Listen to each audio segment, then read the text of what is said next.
Aaron's stepbrother stole his legendary dragon and trapped him inside a trash one, but his human soul awakened adaptive evolution. The stepbrother planned to use Aaron's stolen contract to take the throne. Rejected dragons returned to their realm, so Aaron's trash shell carried him there. By the time Aaron returned, the stolen dragon wasn't the strongest presence in the room. Aaron's stepbrother was on his knees at Aaron's feet.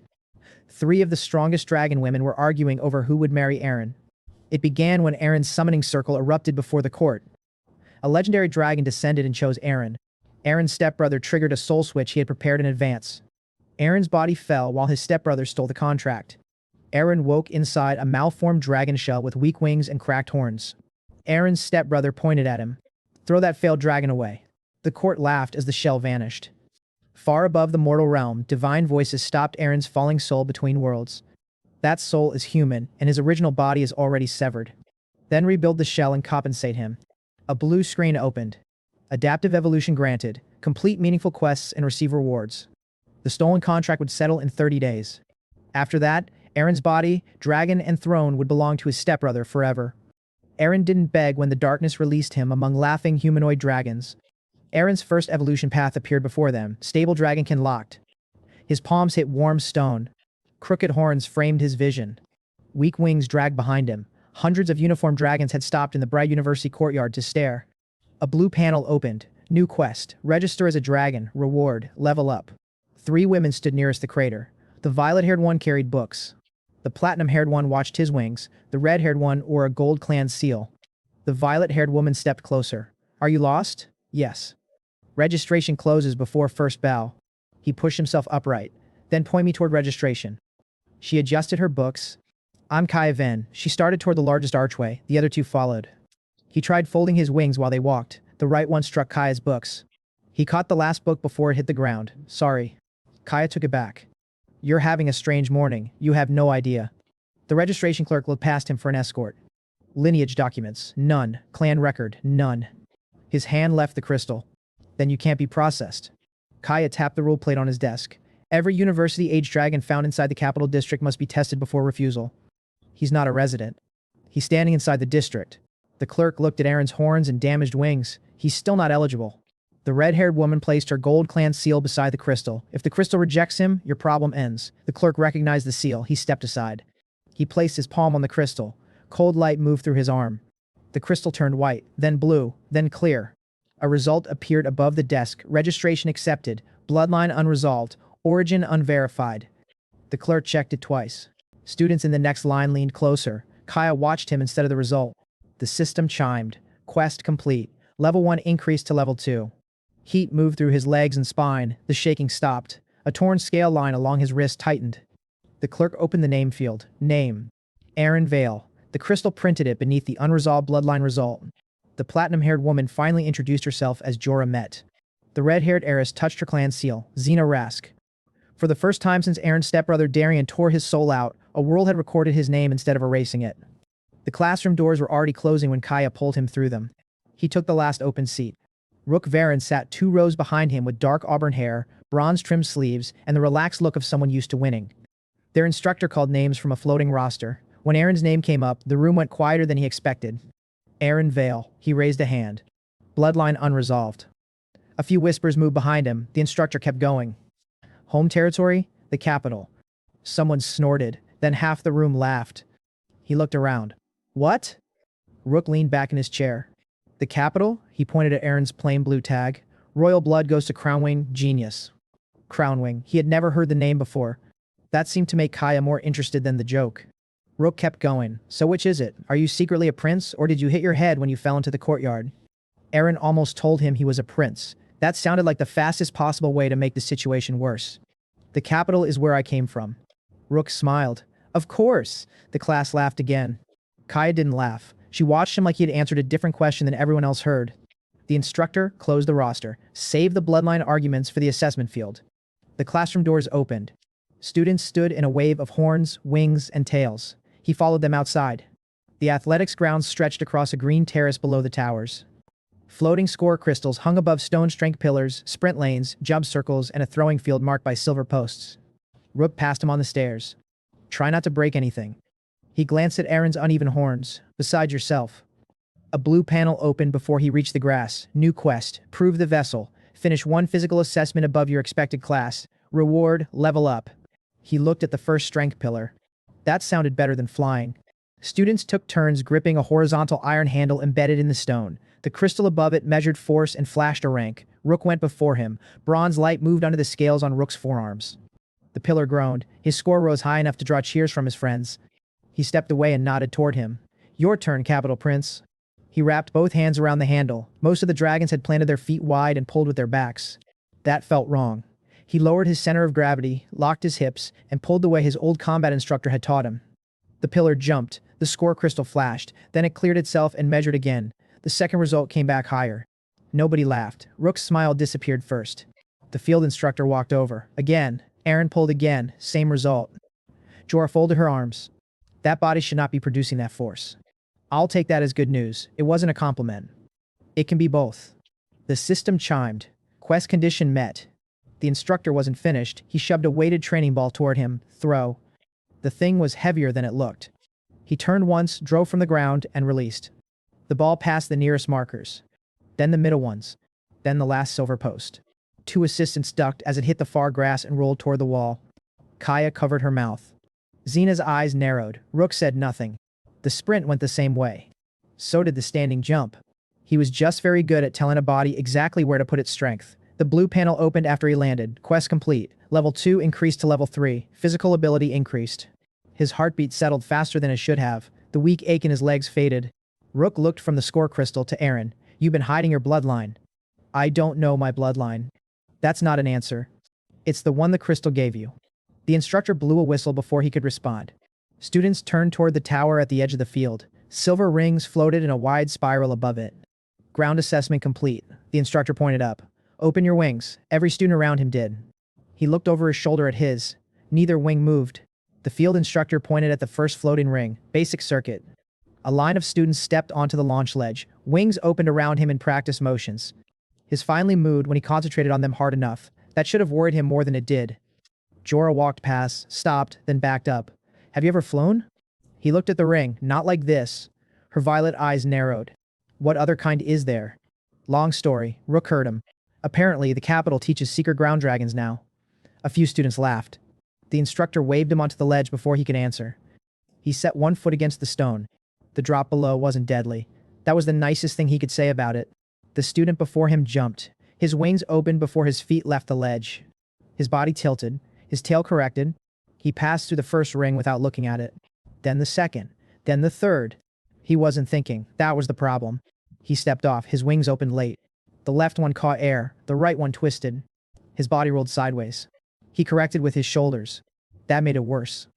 For half a second he was flying. Then he was a very determined falling dragon. The first ring passed above him. He hit the grass, bounced, and slid through a patch of white flowers. The class laughed. He pushed himself up. The instructor rubbed his forehead. You were supposed to go through the ring. I noticed. Rook called from the ledge. Try throwing yourself. That's been more successful today. Even Jorah laughed at that. Then she came down the stairs instead of taking her own turn. She caught his right wing near the joint. He almost hit her on reflex. She ignored it. Move this. He tried.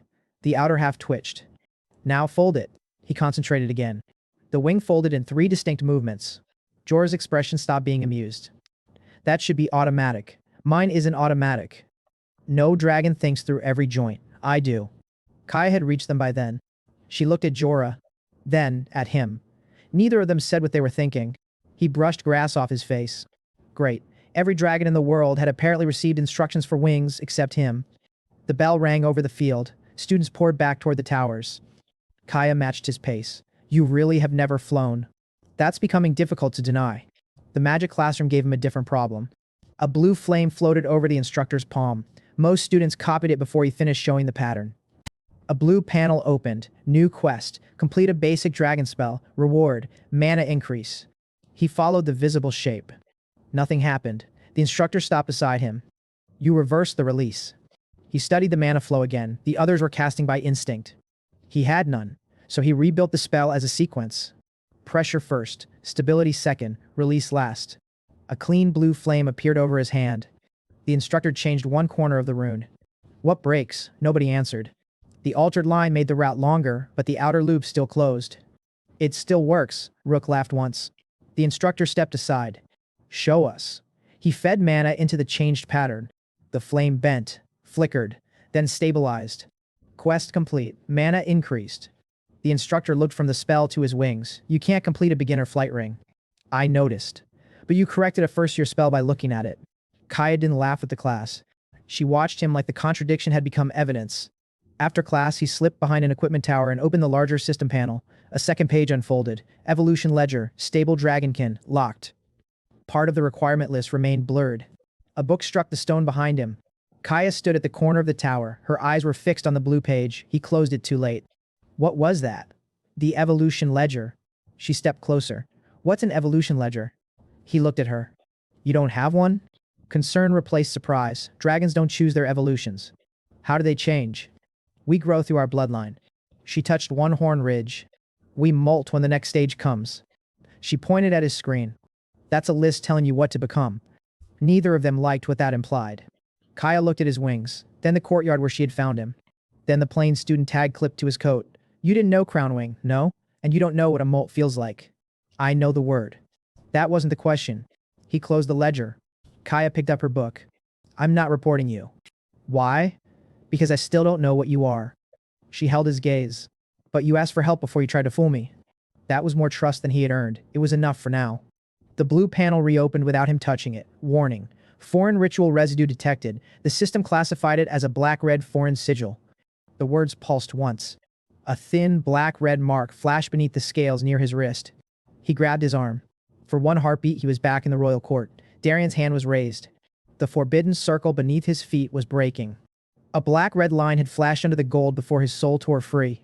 He had been too busy dying to care about its color. Kaya crouched beside him. What happened? That mark. She saw the black-red line before it faded. Her face tightened. I don't recognize it. Neither do I. The system shifted again. Main quest updated. The stolen contract was settling under Darian's name. Original body connection active. Aaron closed his hand around the place where the mark had been. Darian had not improvised. He had prepared the shell. He had prepared the ritual. Now the system was telling Aaron there had been something foreign buried inside both. A voice came from the archway. Veil. Rook stood there with 3 students behind him. Rook's eyes moved from Kaya to Aaron. If you're done hiding behind people who feel sorry for you, the combat ring is open. Rook pointed toward the central arena. You keep claiming the scores are real. Prove one against somebody who can hit back. Aaron looked past him at the arena doors. A faint blue quest icon appeared at the edge of his vision. The combat ring was full by the time Aaron reached it. Rook had not challenged him quietly. Students packed the stone steps around the circular floor, and a recording crystal floated above the center. Kaya stopped at the rail. Jorah stood beside her with her arms folded. Xena took the higher seats where she could see everything. Rook walked into the ring and rolled his shoulders. Bronze light moved beneath the scales on his forearms. A blue panel opened. New quest. Land 1 clean hit on an opponent above your registered class. Reward, new skill. He checked it twice. The system didn't say win. That mattered. He stepped over the boundary line. I accept. Kai's eyes narrowed. She had started noticing when he agreed too quickly. The ring barrier rose around them. Rook's smile came back. Try not to fall out of the sky this time. No wings. His expression shifted. What? I said no wings. The arena official looked between them. Rook laughed. Fine. That made Rook more confident. Good. The starting chime sounded. Rook reached Aaron before Aaron finished setting his feet. His first punch hit Aaron's guard. Bronze light flashed through his arm. The force didn't stop at his forearms. It drove through his shoulders and into his ribs. Aaron slid across the ring. His new body was stronger than it had been yesterday. Rook was still stronger where it mattered. He came again. Aaron blarked high. Wrong choice. His knee hit Aaron's side and folded him. The crowd made a sharp sound. Rook didn't waste time posing. That was the first thing Aaron respected about him. He knew how to fight. Aaron rolled away from the next strike and caught Rook's wrist. Bronze light surged. The grip broke instantly. He threw Aaron over his hip. Stone hit his back. The barrier hummed behind his head. One clean hit. That was all Aaron needed. The problem was getting near enough to land one, while he knew exactly what Aaron wanted. Aaron got up. Rook tilted his head. Still want to prove the capital story? No. That actually confused Rook. Aaron watched the bronze light under his forearms. It always brightened a fraction before impact. Not when he moved, when he committed. He attacked again. Aaron gave him the same high guard. His right fist loaded. Bronze flashed. Aaron stepped inside before the power reached full release. His punch clipped Aaron's shoulder instead of his chest. Aaron drove his left hand into Rook's ribs. Clean contact. The recording crystal chimed. Rook's eyes widened. The crowd went quiet for half a breath. Then he hit Aaron hard enough to make the point clear. Aaron landed on one knee near the edge. The blue panel flashed in front of his face. Quest objective complete. Aaron almost laughed. Rook saw it as hesitation. He rushed. Aaron tried the timing again. This time he changed rhythm. His reinforcement came through his leg. The kick caught Aaron under the arm. He hit the barrier. The official counted. Aaron pushed up. His arm answered slowly. Rook stopped in front of Aaron. Stay down. That wasn't mockery, it was confidence. He had earned it. Aaron looked at the ring. Then at the completed quest icon. Aaron stayed down. The official raised Rook's hand. Winner, Rook Varin. The crowd reacted exactly how he wanted. He looked at Aaron, then his brows drew together. Why are you smiling? The blue panel opened between them. Quest complete. New skill unlocked. Impact distribution. A strange awareness settled through his arms, shoulders, ribs, and hips. Not strength. Structure. He could feel how force wanted to travel through his body, and where a small shift could send part of it somewhere safer. Rook couldn't see the words. Aaron let him wonder. You won. That doesn't answer me. No. Aaron stood. No, it doesn't answer you. Jorah caught Aaron outside the barrier. She pressed 2 fingers against his shoulder where Rook's last kick had landed. You learned something. I got hit. You were getting hit differently at the end. Kaya looked at her. What's that supposed to mean? Jorah pointed at Aaron. He stopped bracing against the whole strike. She turned to him. What did you get? Something useful. Rook heard that from inside the ring. His face tightened. Aaron didn't explain. Jorah didn't let the question die. She took Aaron to the sidewall and planted her palm against his chest. Brace. For what? She shoved. He would normally have tightened everything at once. The new skill showed him another option before he could think about it. He turned one foot, loosened his shoulder, and let the force travel across his ribs into his back leg. He moved half a step instead of 3. Jorah's eyebrows went up. Again. The second shove was harder. He redirected it lower. His heel scraped stone, but his balance stayed under him. Rook came through the gate behind them. He had heard enough. That's my reinforcement. Aaron looked at him. No. His jaw set. You learned it from fighting me. I learned how not to get folded by it. That distinction didn't improve his mood. Rook looked at the spot where Aaron had landed the clean hit. For the first time, irritation replaced certainty. He had won. He also knew the next fight wouldn't be the same. Jorah grabbed the back of Aaron's uniform before he reached the stairs. Where are you going? To stop hurting? No. She pulled Aaron toward the western tower. You're learning to fly. Aaron looked at Kaya. Kaya lifted both hands. I'm not getting between you and her. Excellent support. The sun was already dropping when Jorah shoved open the after-hours flight gate. The practice field was almost empty. Silver rings floated in a low circuit above the grass. Jorah walked to the launch line. A blue panel appeared before she finished speaking. New quest. Pass basic flight. Reward level up. Aaron looked at the first ring. Jorah tapped his left wing. Open. He did. She hit the joint with 2 fingers. Too slow. I'm opening it. She stepped behind him and pushed the wing wider. Stop thinking about your wings. That's terrible advice. It's how wings work. Kaya laughed from the fence. Jorah pointed at the ring. Jump. He jumped. The first attempt lasted longer than the morning. That wasn't saying much. He cleared the ledge. He missed the ring. He landed on his feet this time. Jorah shook her head. You're steering with your shoulders. My shoulders are familiar. Your tail exists. He looked behind him. The tail twitched. He had been trying not to think about that part of the situation. Jorah saw his expression. You forgot you had one. No, you did. Kaya made a note in the margin of her book. He pointed at her. Stop documenting my humiliation. I'm studying a rare condition. What condition? She looked up. You. That shut him up for a second. Jorah made him climb again. This time he watched her demonstrate before he moved. She pushed off, her wings opened. Her tail shifted left before she banked right. The correction happened before the turn, not after. He couldn't copy the instinct, he could copy the geometry. Lift, counterbalance, angle, landing vector. He jumped, his wings opened. The right one still lagged. He compensated with the tail before the roll started. The first ring came straight at him, he passed through it. The second ring was higher. He didn't try for it. He landed, not gracefully, not painfully either. The blue panel chimed. Flight control increased. Jorah walked over, she looked at the ring behind him. Then at his wings. That was deliberate. Yes, no dragonflies like that. That sounded less encouraging. It was a compliment. Kaya closed her book. For once, she looked more worried than curious. The system expanded before he could ask why. Evolution quest available. Become a stable dragon. Reach level 5. Pass basic flight qualification. Win 1 official duel. Reward, stable dragonkin. 3 conditions remained. Arn looked toward the darkening towers. Somewhere beyond the realm, Solvar, the legendary dragon Darien stole, felt the mark tighten around a master he had not chosen. The evolution ledger was still open when the training annex doors unlocked the next morning. One body that still looked like it had been assembled during an argument. Aaron could work with that. Beck's Rill found Aaron staring at the premium training board. He was carrying 3 key rings, 2 folded schedules, and a bag that sounded like it contained loose metal. You're the cave student. Aaron looked at him. The what? The one who doesn't know Crownwing, can't fly, and somehow throws harder than upper years. He nodded like that settled it. Bex. I know. He blinked. People are talking about me? People are talking about you. He looked pleased. That's much better. Kaya arrived behind him. Don't encourage him. Bex ignored her and pointed at the premium board. You can't afford those. I didn't ask. You have the face of someone about to ask.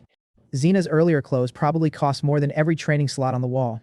His had survived being thrown between worlds. Bex wasn't wrong. He led Aaron downstairs instead. The cheap annex smelled like old stone and hot metal. Half the equipment had been pushed against walls after newer models replaced it upstairs. Bex slapped one rusted counterweight frame. Ugly. Almost nobody books it. A blue panel opened. New quest. Complete the resistance sequence above current safe output. Reward, level up. Aaron looked at Bex. I'll take it. His eyes narrowed. You really are poor. Apparently. Don't worry. He handed Aaron a cracked timer crystal. I specialize in people who can't afford dignity. The counterweight frame fought every part of his body at once. That was useful. Rook's reinforcement had taught Aaron how force entered. Impact distribution taught him how to move that force without locking his whole body. Aaron stopped trying to beat the machine with one pull. He let the pressure move through his shoulders, hips, and legs in sequence. The final weight rose. The timer chimed. Quest complete. Level 3 increased to level 4. Strength and recovery increased. The change was small. His breathing settled before Bex finished staring at the weight. He checked the old calibration plate. Then checked it again. This thing is broken. Kaya leaned against the wall. You said that about him yesterday. I'm consistent. The system offered nothing when he reset the frame. He tried again anyway. No quest appeared. A plain message replaced it. Challenge too easy. No quest generated. That answered one useful question. He couldn't farm the same easy win until he became a god. Bex was already unlocking a worn mana grid beside the wall. This one shocks people. Why is it still here? It only shocks them a little. Kaya closed her eyes. He stepped onto it. A new quest appeared. Hold a stable spell pattern through a shifting mana field. Reward, level up. Bex gave Aaron a thumbs up. I told you the chief floor was good.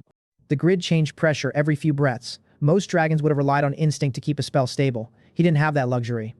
He broke the flow into parts. Input, loop, release. When the floor surged, he reduced the input before the pattern warped. When it dropped, he fed the missing amount back in. The blue flame over his palm never went out. The grid finally dimmed.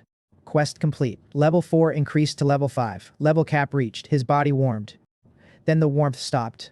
A second panel opened. Evolution required for further level growth. Beck saw his expression. Bad? Not exactly. Kaya stepped closer. The ledger? He nodded. The first condition turned complete. Reach level 5. The other 2 remained. Pass basic flight qualification. Win 1 official duel. Jorah's voice came from the stairwell. Then stop standing around. She made Aaron fly the full beginner circuit before lunch. It wasn't pretty. He thought about every turn. He corrected before every bank. His tail ached from doing work his instincts should have handled. But he passed the last ring. He landed upright. Jorah checked the course crystal. Basic qualification accepted. The ledger changed. 2 conditions complete. Only the duel remained. Jorah looked toward the central arena.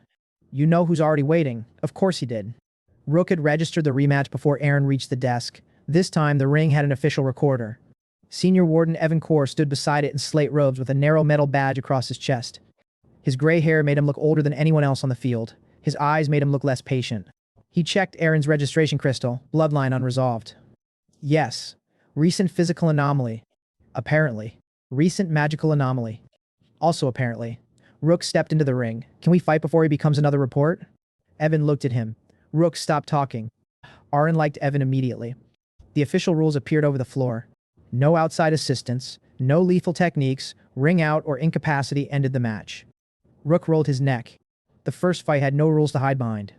You won the first fight. His expression tightened. That wasn't the answer he wanted. He pointed at Aaron's wings. And now you think one flying lesson changes that? No. Aaron stepped into the ring. Several did. The recording crystal lit. Rook attacked exactly as hard as Aaron expected. The difference was that Aaron no longer met Rook where Rook was strongest. Bronze reinforcement flared through his right arm. He shifted with the strike. Impact distribution moved the force through his shoulder and into his back leg. Instead of sliding across the ring, he stayed inside his reach. He tried to knee Aaron. His wings opened. Not elegantly. They didn't need to. One burst lifted Aaron over the strike. Aaron landed behind him. Rook spun, too fast. His own reinforcement carried his weight forward. Aaron caught Rook's wrist, turned with the motion, and redirected the impact line past his hip. Rook crossed the boundary with one foot. He stopped himself. The crowd shouted. He came back harder. That was what Aaron wanted. Rook drove a reinforced punch toward Aaron's chest. Aaron stepped sideways. His wings snapped open and changed his center just enough. His fist missed. Aaron's shoulder hit his. Impact moved through both of them. Aaron sent the impact down. Rook's went forward. Rook left the ring. Both feet crossed the boundary. The recorder chimed. Match complete. Winner, Aaron Vale. Rook stood outside the line. For a second, he looked ready to argue. Then he looked at the replay crystal. Aaron's feet had stayed inside. His had not. He exhaled. No excuse came. That was enough. The evolution ledger opened. Official duel victory complete. All conditions satisfied. Quest complete. Evolution unlocked. Stable dragonkin. He'd hit harder than any level. His knees bent. The cracked scales on his arms lifted and fell away in dark flakes. New scales formed beneath them, cleaner and tighter. One horn pulled straight with a pressure that made his eyes water. The other followed. His shoulders widened. The weak joints at the base of his wings tightened. The membranes repaired from ragged edges into smooth, dark spans. He opened both wings. They moved together. For the first time, he didn't have to tell each side what to do separately. The class went quiet. Rook had laughed when Aaron arrived. He wasn't laughing now. Kaya looked relieved. Jorah looked like she wanted to test the wings immediately. Xena looked at Aaron the way merchants probably looked at a price changing in real time. Evan looked only at the recording crystal. Evolution event confirmed. He said it like the impossible was paperwork if you stared at it long enough. The next morning, Aaron put his hand on the registry crystal again. Students crowded the station before the result finished loading. His body had changed. The record had not. A clear line formed in the air. Identity confirmed. Bloodline unresolved. Origin unverified. Someone behind Aaron whispered, so it wasn't a hidden bloodline. Rook heard it. He didn't answer. Kaya looked at him. That seemed to bother her more than if the crystal had simply named him. Xena caught him outside the registry station. She opened a private corridor with a gold-edged access seal. At the end waited a polished training chamber with white floors, mana lamps, and equipment that didn't look capable of electrocuting Bex. My family maintains stability rooms near campus. That looks expensive. Very. She folded her arms. You're evolving without a recognized bloodline. Your current facilities aren't designed for that. Use ours. The offer was good. That made it more dangerous. What will your family gain from this? Observation rights. Anything else? Training records. Anything else? Her pause answered before she did. Emergency authority if your condition becomes unstable. Aaron looked at the sealed chamber. Who controls the door? Our wardens. Aaron stepped back into the public corridor. Then I appreciate the offer, but no. Xena's ice blue eyes narrowed. You would rather train on broken equipment. I would rather know I can leave. She studied him. Then the corner of her mouth moved. Not offended. Interested. Most people in your position would say yes. I was in a worse position recently. He walked away before she could ask what that meant. The all-round ranking board rose over the central field that afternoon. Strength, magic, flight, combat, 4 columns. One final mixed stage. Aaron's name climbed all 4. Not first everywhere, high enough everywhere. The school had stopped waiting for him to fail each individual test. Now students were watching to see how high he would finish. Evan stood near the final gate with his hands behind his back. The last course lit. Floating rings rose over moving platforms. Spell targets opened between them. Impact barriers slid across the ground. A timer appeared above the finish line. The instructor looked at him. You clear this by switching between every function under one clock. He looked at his new wings. Then at the spell targets, then at the moving barriers. For the first time, having more rewards felt like having more answers than he knew how to hold. Evan stood beside the control crystal. You're already ranked high enough to keep your current placement. He looked at the timer. If I withdraw, you preserve what you earned. And if I finish, your final rank is updated upward. Rook was watching from the rail. Kaya stood beside Jorah. Xena had taken a place near Evan. The system opened one blue panel. New quest. Complete the final all-round stage. Reward, advanced rank access. He looked at the finish line. Start it. The first launch felt easy. His repaired wings caught air together. He passed the first ring cleanly. A spell target opened below him. He folded one wing, dropped, formed the basic blue flame, and fired. The target broke. He landed on the next platform. An impact wall moved toward him. Impact distribution shifted into place. He met the wall at an angle and let its force travel through his shoulder into his back leg. The platform shook. He stayed up. Students shouted from the stands. The next ground lane lit. He sprinted. For the first half of the course, everything worked. That was the problem. Every successful switch made the next one feel safer. Flight. Magic. Impact distribution. Ground movement. He started changing before each station fully ended. The timer rewarded it.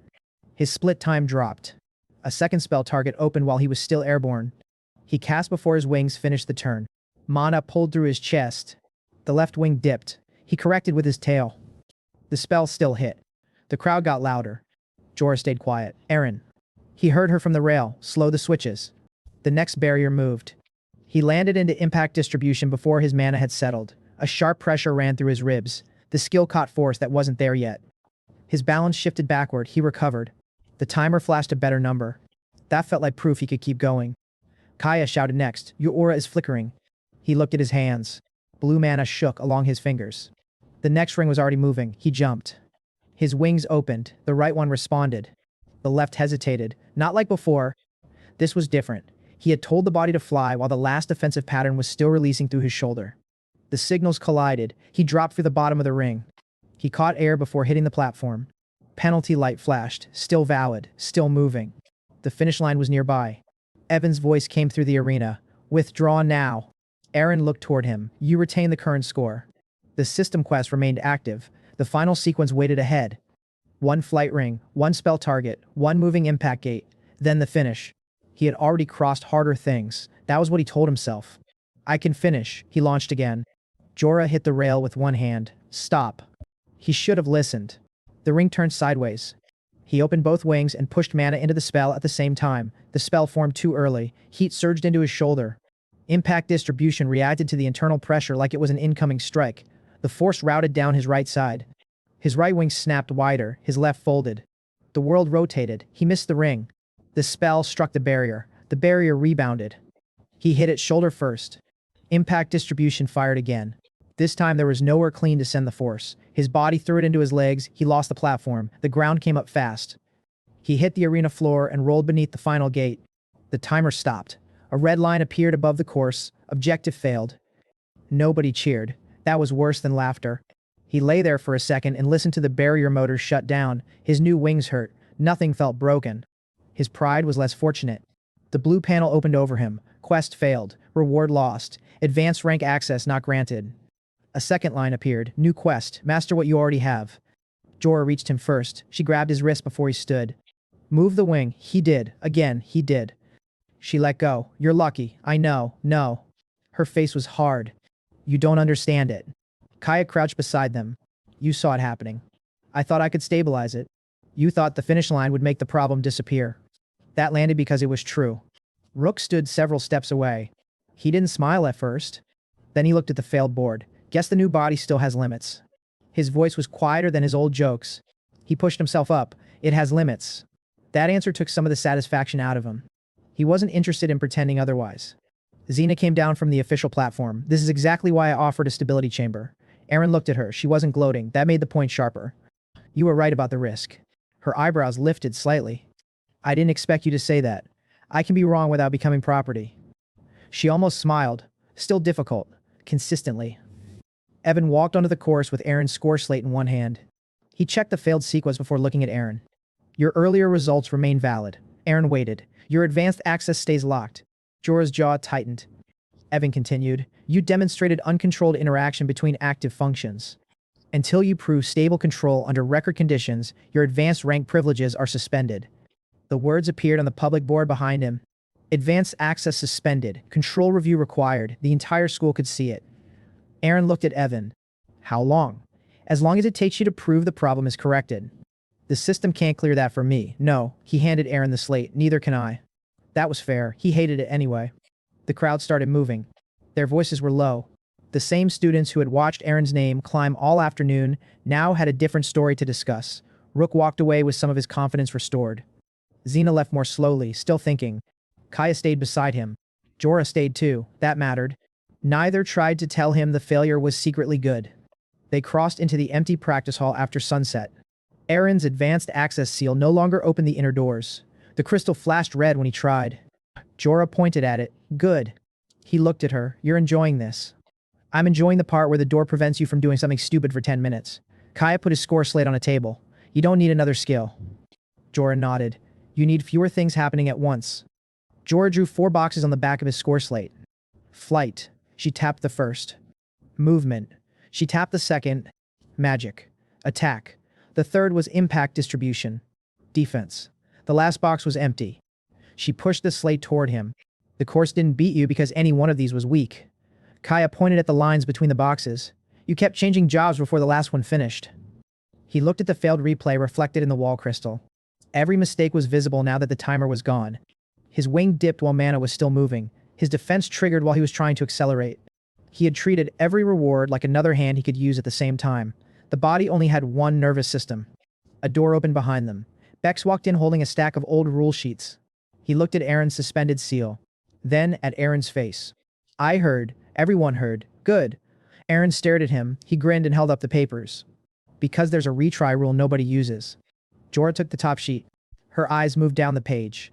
This is harder than the stage he failed. Exactly. Bex looked at him. You seem to enjoy punishment. The contract kept stabilizing while he stood locked out of the next rank. Jorah kept the 4 boxes on the score slate. She crossed out every line connecting them. No blending. He leaned against the practice table. The final ranking required blending. It required switching. She tapped the slate. You tried to make switching mean everything stays active.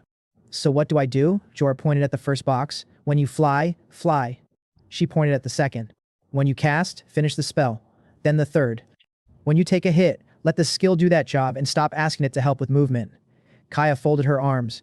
You keep trying to prove every reward matters at the same time. He looked at her. Because they do. Then prove it by using the right one. That was annoyingly reasonable. Beck spread the old rule sheets across the table. He tapped the paragraph nobody had bothered highlighting. Control review rule. Jorah checked it. If advanced access is suspended for instability, the student can request a recorded mixed skill retry at the next difficulty tier. Bex nodded. Almost nobody can. Why? Because failing it extends the suspension. Aaron looked at him. His grin returned. And because sane people appeal, an appeal would take how long? Long enough for you to become old and emotionally stable. Kaya laughed. He didn't laugh. Time was the one resource he couldn't appeal. The system opened. New quest. Clear the harder retry without a control error. Reward. 2 levels and advanced access. He looked at the old rule sheet. File it. Bex's grin disappeared. I was joking about the punishment. I wasn't joking. The harder course opened the next morning. The school had moved it to the public score hall because every control review had to be recorded. Evan stood beside the course crystal. Rook waited near the rail. Kaya and Jorah took opposite sides of the viewing line. Xena arrived last and said nothing. He stepped onto the start plate. Evan lifted one hand. You may still withdraw before the record begins. Aaron looked at the blue quest. Then at the 4 lanes ahead. No, the crystal chimed. The first section launched him into the air. He didn't cast, he didn't prepare impact distribution, he flew. The first ring shifted left. His tail corrected before the bank. The second dropped. He folded his wings, descended, reopened them, and landed inside the marked square. Only after both feet touched stone did he release the flight pattern. The spell target rose. He stood still. Mana in. Loop stable. Release. Blue fire crossed the lane and struck the center. The target vanished. He let the mana clear. The next gate opened. A moving impact wall came straight at him. He planted his feet. Impact distribution settled through his shoulders and hips. The wall hit. Force entered. He turned with it. The pressure traveled into the floor instead of his wings. The wall passed. The skill released. Then he moved. The ground lane was worse. Weighted platforms shifted under every step. The faster route required jumping between them before they finished rotating. His old instinct would have been to open his wings and fix every bad landing. He kept them folded. Ground movement meant ground movement. He used his legs. The last platform rolled. He jumped. His boot hit the edge. For one ugly second, balance tried to leave. His wings stayed closed. He corrected with his hips and landed. No arrow light. The crowd stayed quiet. Good. He didn't need them yet. The second circuit combined the same jobs under shorter windows. Still no overlap. Fly, finish, cast, finish, brace, finish, move. The timer fell behind the old public record. He saw it at the edge of his vision. He ignored it. The third circuit added a rotating spell target inside the flight lane. That was the trap. His hands wanted to cast while he was airborne. He heard Jorah's voice from the day before. When you fly, fly.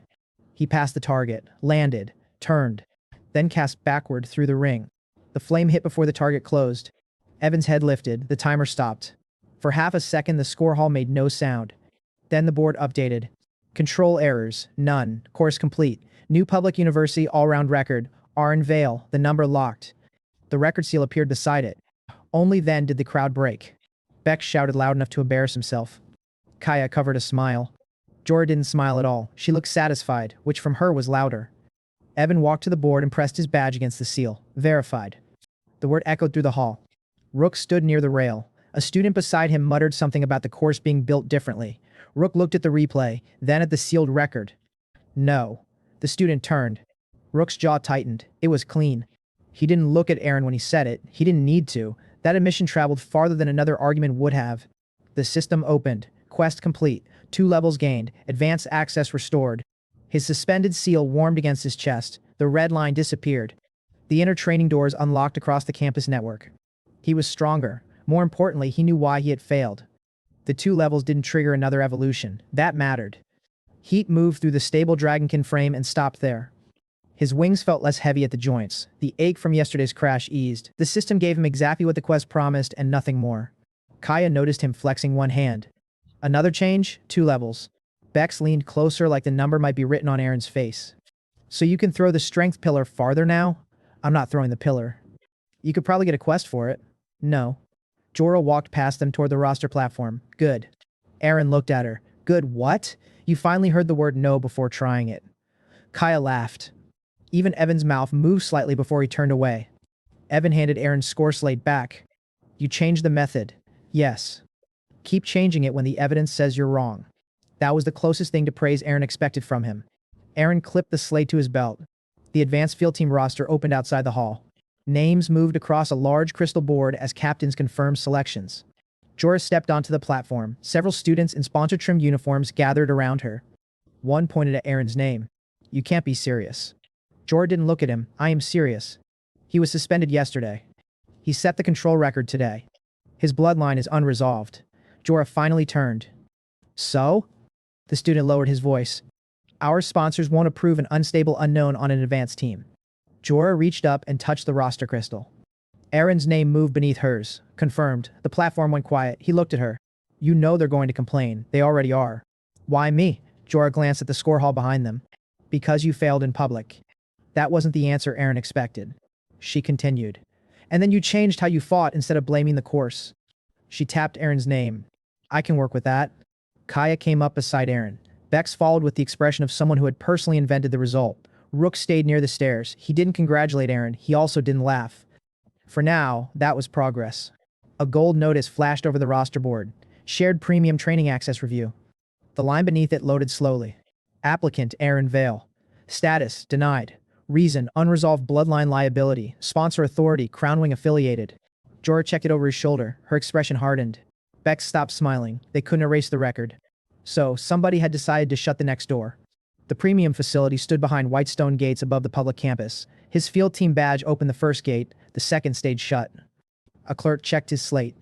Access suspended under sponsor review. Who requested it? A voice answered from the balcony. I did. Galen Strake stepped down in crown wing white and gold. He looked at Aaron's repaired wings, then at the unresolved bloodline line. This facility is built for registered bloodlines. I'm registered. Unresolved isn't a bloodline. Jorah moved beside him. Galen raised one hand. My school won't lend high-output equipment to a body that already lost control in public. He had seen the report. Failure 1 had traveled faster than Aaron had. A blue panel opened. New quest. Find another way. Reach an approved advanced training route. Reward. Level increase. Advanced quests unlocked. Galen waited for Aaron to demand a hearing. Aaron lowered the panel. Keep the gate. His smile tightened. Bex hurried after Aaron down the stairs. You're supposed to appeal. Would I win before the next quest closes? No. Then the hearing is another locked room. Bex pointed toward the oldest edge of campus. Fine. I know somewhere Crownwing abandoned because it's wet, dangerous, and terrible for prestige. Jorah looked toward the storm clouds over the outer ridge. Her expression changed. That may be exactly what he needs. They crossed the public campus instead of climbing toward the rich training terraces. The bright towers gave way to older stone walls near the outer defense ridge.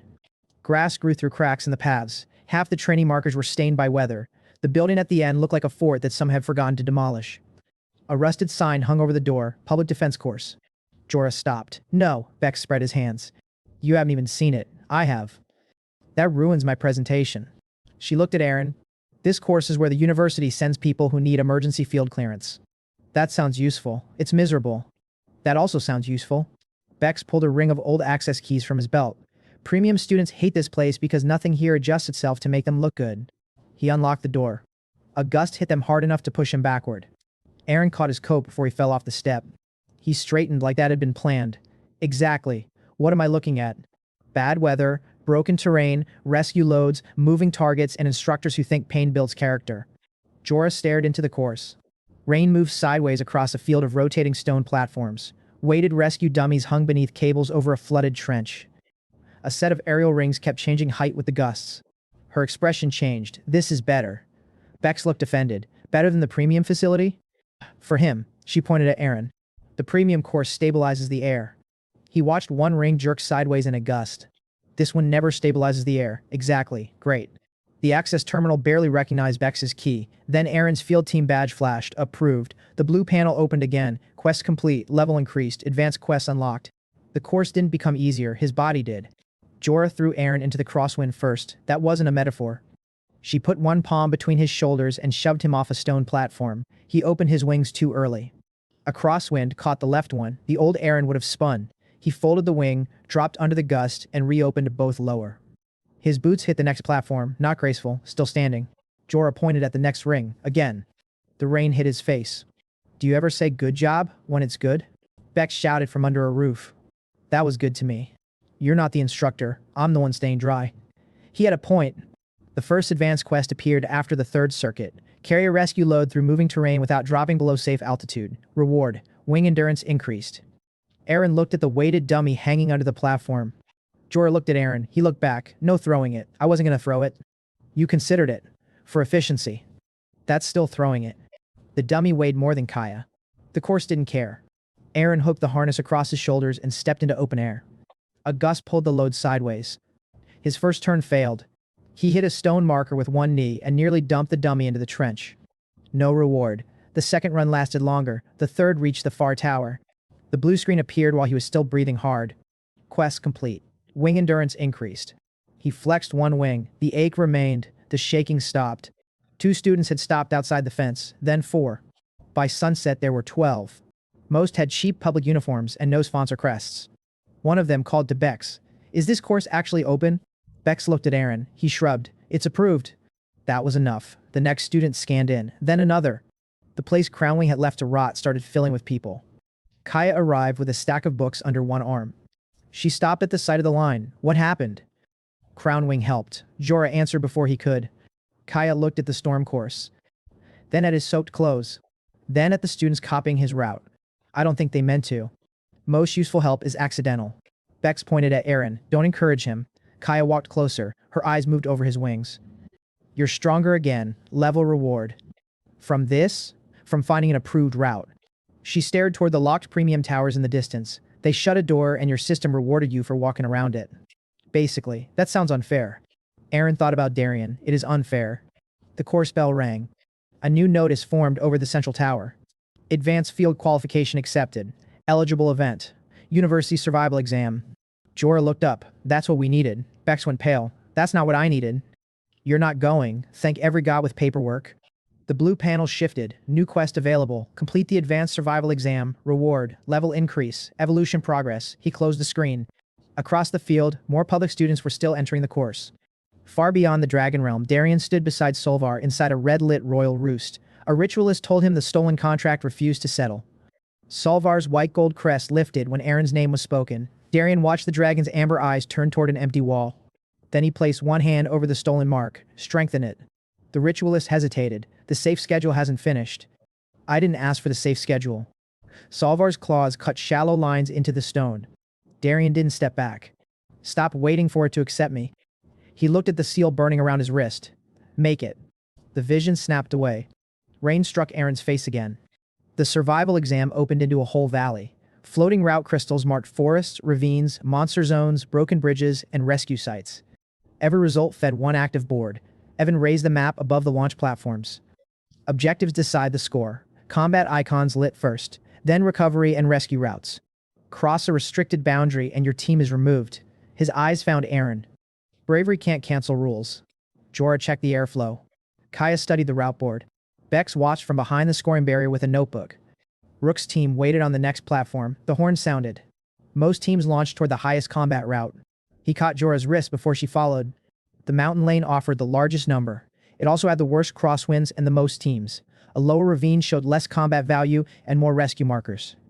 Kaya followed his eyes. You want the ravine. It has fewer competitors and less glory. Perfect. Jorah smiled. They dropped. The ravine punished them immediately. Air rushed down the stone walls in short, violent bursts. Jorah rode it naturally. He had to count, fold, turn, open, drop. The old defense course had trained exactly this kind of ugly air. A stone-winged beast came off the cliff. Jorah angled to intercept. He pointed lower. Don't chase it. It's worth points. So is the bridge. A cracked suspension bridge swung below them with 3 rescue markers trapped on the far side. The beast was guarding nothing. The bridge was carrying people. They ignored the fight. The first cable snapped as they landed. 3 second-year students were stranded on the far ledge. Their team leader saw Aaron's public uniform and shook his head. We have our route. Your route just fell into the river. We can jump the gap. Another cable broke. The entire bridge dropped 6 feet. Kaya grabbed the rail. The leader stopped talking. He looked at the anchor stones. The left tower was sinking. The right cable still held. Jorah, take the highest student. She moved before the sentence finished. Kaya, keep the right anchor from twisting. With what? He pointed at the broken support rope. Wrap it around the base and pull against the bridge. The rival leader stepped in front of Aaron. We don't take orders from first years. The stone beneath his boot cracked. He looked down. Aaron looked at him. Then called it a suggestion. The left tower shifted. He swore. Fine, they moved. Jorah carried the first student across the gap. He took the second. His wings dipped under the weight. The new endurance reward from the defense course held. The third student refused to leave his injured partner. Good, Arn would have done the same. They changed the plan. The rival leader finally stopped arguing and helped Kaya brace the cable. The bridge gave way behind them as the last 2 students cleared the ledge. A score chime sounded overhead. Rescue objective complete. Bonus for full team extraction. The board updated. Their name jumped past 3 combat teams. Bex's voice came through the spectator crystal. You're 4th. Jorah looked at Aaron. Already? Apparently people are bad at bridges. Kaya pointed ahead. Don't say that like the valley can't hear you. It hurt him. The next route took them through a narrow forest where mana-sensitive leaves flashed whenever something crossed the path. A group of armored drakes moved between the trees. Higher bloodline teams had chosen the direct lane and were fighting them one by one. They took another route. The leaves showed a clean rhythm. 3 flashes left. Pause. 2 flashes right. The drakes were circling a nesting hollow. They weren't guarding the exit. He drew the movement in the dirt. Jorah leaned over it. You're mapping animals from leaves. I'm mapping the gaps. Rook's voice came from behind them. That route dead ends. His team had caught up after abandoning a combat lane. He pointed toward a stone wall at the far side of the hollow. No gate. Kaya lifted one hand. A faint mana line ran through the rock. There is a gate. Rook stared. That's a barrier. Exactly. He looked at the leaf pattern again. The drakes passed the hidden gate every 4th circle. A control crystal was set into the wall. Human magic logic. Sequence. Pressure. Release. Rook shook his head. The exam map marks the northern path. The map marks the recommended path. That's the same thing. No, he moved. He swore and followed. They crossed the hollow between drake rotations. One animal turned early. Rook's reinforcement flared. He caught the shoulder impact and held it long enough for Jorah to clear the crystal. Aaron touched the rune. The spell sequence felt familiar. 3 locks, 1 release. He changed the order. The barrier opened. Rook stared at the doorway. You knew? No. He followed them through anyway. The route crystal inside awarded an efficiency bonus. Their score moved to 2nd. Then 1st. The board flashed. Public Dragon University, Team Jorah, current rank 1. For a moment, nobody in the valley moved. Then voices erupted from spectator towers. Jorah looked up at the giant score. Kai smiled. Rook stared at Aaron's name under hers. Aaron tried not to. The feeling was dangerous. Being right in public had started to feel normal. The next morning broke that feeling. A rescue icon appeared west of their position. Rook looked at his map, not ours. The icon flashed again. His team marker sat closest. He looked toward the ridge. We lose our combat route if we turn back. Jorah started moving. Rook caught her arm. That rescue is outside our scoring lane. The system said nothing. No bonus quest, no hidden reward, just a blue rescue marker blinking against stone. A scream carried over the ridge. Aaron ran. Rook shouted after Aaron, "You're giving up first place." "No."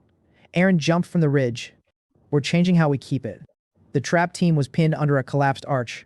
One student's wing was caught beneath stone. A horned crawler was trying to reach them through the gap. Jorah hit the creature from above. Kaya slid beneath the arch toward the injured student. Aaron landed beside the largest support block. The trap team leader looked at Aaron. "You're not assigned here." "I know. Why are you here?" Aaron put both hands under the stone. "Because you're trapped."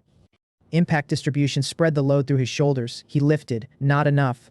The crawler slammed into Jorah. The arch shifted.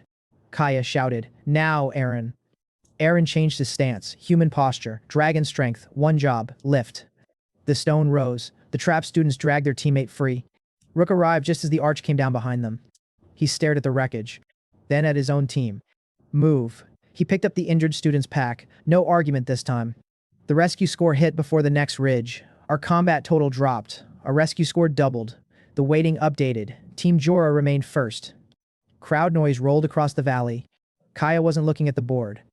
She was looking at the barrier towers. One blue line at the top had begun pulsing unevenly. "What?" she pointed. "That power draw is wrong." Aaron followed the mana channels with his eyes. Every exam barrier fed from the same outer ring. One segment near Hatchling Ward was draining twice as fast as the others. Could be damage. Could be. Her wings tightened. "You don't believe that?" "No." Evan's voice came through the field crystals. "All teams hold current position." The board froze. Scores stopped moving. A second announcement followed. "Barrier instability under review." Jorah looked toward the west. The clouds above Hatchling Ward had turned orange, not sunset orange, too bright, too low. The central crystal flashed red. Extraction authorized. The exam was over. Something larger was moving toward Hatchling Ward. The extraction horn sounded 3 times. Every route crystal in the valley changed from blue to red. Students turned toward the university gates. Aaron turned toward the orange sky. Evan's voice came through every field crystal. "Exam terminated. Return by the nearest marked route. Don't approach Hatchling Ward." Kaya grabbed Aaron's sleeve. "You heard him. I did." "You're walking the wrong way." The western ridge shook. A line of fire-colored mana rolled over the trees. Students coming from that direction were already running. Jorah looked at Aaron. "Are you going back for points?" Aaron pointed behind them. "The points are behind us." Another impact hit the ridge. "The people are ahead." A blue panel opened. "Emergency quest. Save Hatchling Ward. Reward unknown." Aaron started running. The first wave of heat hit before they reached the ward road. It wasn't normal fire. Mana pressure rode inside it and locked his wing joints. Aaron took one more step and his knees almost folded. Jorah caught Aaron's shoulder. "You can't cross that." The orange wall rolled closer. The system flashed a warning. Internal mana circulation failing under sustained thermal pressure. Aaron looked at the families trapped beyond the road. Then Aaron stepped forward again. Pain ran through his chest. His mana tried to pull away from the heat. He forced it into one circuit instead. In through the core, across the shoulders, down the wings, back to center. The pressure steadied for 1 second, then 2. A new line appeared. Crisis condition answered. New passive unlocked. Thermal circulation. The heat didn't disappear. His body stopped fighting itself. Aaron crossed the wall. Jorah came through behind him using her own bloodline control. Kaya wrapped mana around her face and followed. She pointed toward the ward towers. 3 evacuation lanes. Jorah looked at Aaron. "Give me a real job." Aaron almost said stay beside him. Failure. One had already taught him what happened when he tried to make every answer his. "You take the roofs," she nodded. "Good." "Kaya, Eastern Lane and Children. Done." "I take the center." They split. Hatchling Ward was chaos. Young dragons crowded under stone awnings while parents tried to open sealed gates. A horned beast the size of a carriage had broken through the exam barrier and was driving smaller creatures ahead of it. The herd was the real danger. If they hit the center street, everyone there would be crushed. Aaron climbed the fountain wall. "Open the west gate." A ward keeper shouted back. "That leads toward the beast." "Exactly." He stared at Aaron. Then Kaya yelled from the eastern lane, "Do it." He pulled the lever. Jorah dropped from the roofline and struck the front creatures from the side. Not to kill them, to turn them. Aaron hit the center street and released mana across the stones. The herd shifted away from Aaron. Jorah hit again. Kaya opened the east route behind the civilians. The moving wall of bodies bent. The horned beast charged straight through the turn, too large to redirect with fear. Fine, he waited. It lowered its head. Impact distribution spread through his arms. He caught one horn and let the charge move through him instead of stopping it. His boots tore trenches in the street. He turned with the force. The beast missed the evacuation lane and smashed through the empty west gate. The barrier outside collapsed behind it. A score crystal above the ward flashed even though the exam had ended. Emergency objective complete. Hatchling ward secured. Civilian extraction complete. Record status pending. Nobody cheered at first. Parents were still counting children. Then a small boy pointed at Jorah on the roof. That's the flying girl. Another voice called Kaya's name. A ward keeper looked at Aaron. You're the student from the board. Aaron shook his head. Open the medical hall. He moved immediately. The system rewarded the quest. His level rose. Another line followed. Emergency rescue recorded above standard exam scale. Evan landed in the center street with 3 officials behind him. His face was harder than usual. You were ordered to retreat. Yes. You crossed a closed barrier. Yes. He looked at the ward behind Aaron. Every gate was open. Every civilian lane was clear. The horned beast was trapped outside the district. Evan closed his eyes for half a second. We'll discuss the rule violation after I finish counting the people you saved. A mother behind him pulled 2 hatchlings against her chest and lowered her head to Aaron. Aaron looked away before gratitude could become another reason to stand still. Behind the broken ward line, something roared. Not the trapped beast. Older. Deeper. Kaya turned toward the sound. Jorah landed beside them. Beyond the shattered exam wall, a wounded ancient dragon lay inside a binding circle. A student was driving another chain into its neck. The ancient dragon dwarfed the ward tower. One wing lay twisted under stone. 6 binding stakes surrounded its body. A great clan upper year stood at the 7th with a control seal raised. Stay back. Aaron stepped through the broken wall. That dragon is injured. That dragon is an unclaimed exam asset. He drove the stake into the ground. The first legal binder receives binding rights. Aaron looked at the chains. Where is consent written in the rule? His smile disappeared. It's a dragon. So am I. That's debatable. He raised the seal again. Interfere and I'll file this as theft. Aaron's stepbrother Darian had called his crime an emergency transfer. The upper year called this recognition. Different words, same hand reaching. The ancient dragon moved. The binding stakes pulled tight. The upper year activated the seal. Blue pressure struck the dragon's neck. It roared once. Then its eye turned toward Aaron. Not his horns, not his wings, him. Human-born. The upper year looked at Aaron. Kaya went still behind Aaron's shoulder. Evan slowed at the broken wall. Aaron stepped closer. The dragon's pupil narrowed. Foreign soul. Its voice came through the stone more than the air. Dragon flesh. The upper year lifted the seal again. Delirium. The dragon pulled against his chain. Then it deliberately turned its head away from him. Aaron looked at the upper year. That seems clear enough. You're not the examiner. No. Evan entered the circle. I am the examiner. The upper year's face changed. He tried to lower the seal. Evan held out one hand. Leave it where it is. The dragon is an exam asset. The exam ended before you placed the 7th stake. The upper year looked at the assistants. Neither defended him. Evan pointed toward the broken barrier. You can challenge the ruling after the wounded animal is treated. The upper year's jaw tightened. He released the seal. The ancient dragon tore the weakest chain free itself. One stake flew past the upper year and buried itself in the dirt. He stepped back. Aaron stayed where he was. The dragon lowered its head until one silver eye was level with his. Then it closed its eye. That was enough trouble for one afternoon. The afternoon disagreed. The central scoreboard lit the moment they returned to the university. Aaron's exam total had tripled. Combat, rescue, emergency action, hatchling ward. The final number was so high that the crowd went quiet before anyone accused him. The upper year did it first. Impossible. He pushed through the students. The exam was terminated. A crownwing-linked observer beside him pointed at the emergency score. Those points were added after extraction. Rook stood near the board. He didn't join them. That mattered. Evan walked onto the score platform. Full audit. The crowd shifted. Evan looked at Aaron. Every crystal. Good. The upper year frowned. You're agreeing? Aaron handed Evan his slate. Don't remove anything. The first recording showed the bridge rescue. The second showed the hidden barrier route. The third showed the trapped team. Then came hatchling ward, heat wall, evacuation lanes, the horned beast. The final crystal showed the upper year's binding circle. He stopped asking questions. Evan let the board process. One line appeared. All recorded actions verified. Emergency result valid. No unauthorized score tampering detected. The crowd didn't cheer. They updated. The upper year turned away before the board finished. Evan stopped him. Your binding conduct remains under review. That time the crowd reacted to him. Kaya caught Aaron's sleeve before he could leave. Come with me.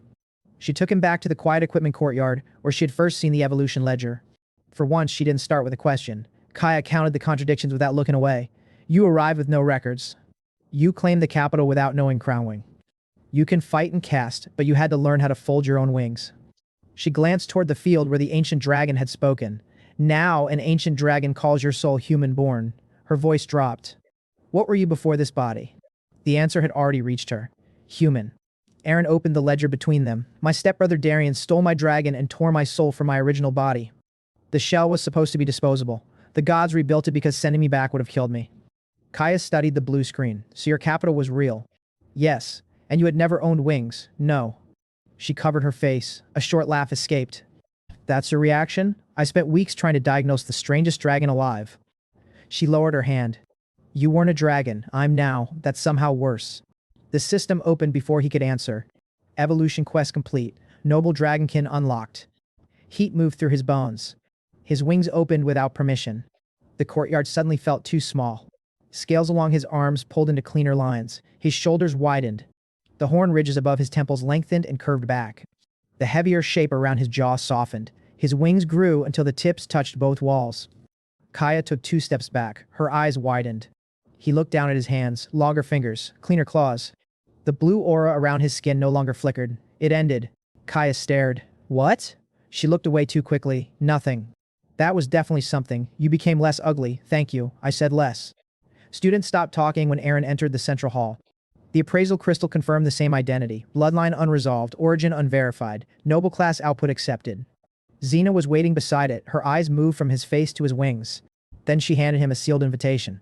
No custody clause. He looked at her. She continued. No transfer authority. No family claim over your training. What changed? You refused my first offer when you needed it. Her voice stayed calm. Now you no longer need it. She met his eyes. That means I have to offer something worth choosing. He took the invitation. Not acceptance. Just the paper. Outside, horns sounded at the main gate. White and gold banners rose above the university walls. Crownwing Royal Academy had arrived. Crownwing entered their campus like they already owned the result. White uniforms filled the central avenue. Gold-wing crests hung from poles twice as tall as their school banners.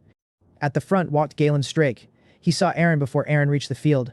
His eyes moved over Aaron's noble dragonkin form. The smile he had worn at the premium gate returned more carefully. So the abandoned course didn't kill you. No, that's disappointing. Your facility was nicer. He glanced at the public students gathering behind Aaron, and yet they're still public students. A Crownwing captain beside him laughed. Galen lifted one hand and the sound stopped. That was useful. Galen knew how to command. Aaron needed him to be good. Beating a joke would prove nothing. The rating game map rose over the stadium. 5 strongholds, 1 central crystal, monster zones, banner points, controlled combat, team survival bonuses. Public university had never won. Galen looked at the crowd. We appreciate the practice. Public students answered with silence. He smiled toward their team. Try to keep the match interesting until the final phase. The blue panel opened. Major quest. Break the record. Capture 1 Crownwing stronghold. Defeat 1 royal-ranked opponent. Keep the core team active. Bonus objective. Win the rating game. Reward. Levels. Royal access. Evolution progress. Aaron showed Kaya, Jorah, Xena, and Rook only the objective list. Rook looked toward the Crownwing formation. And the win?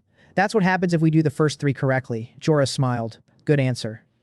The starting horn sounded. Crownwing surged toward the central crystal. Every public team expected them to. Most of Aaron's side moved to meet them. Aaron went west instead. The western stronghold had fewer points. It also had 1 access bridge and a monster pack between it and the main field. Nobody wanted it. Perfect. Galen's voice came over the game channel. Running from the center already? Aaron looked at the route crystal. No. Aaron turned west. We're taking something you forgot to defend.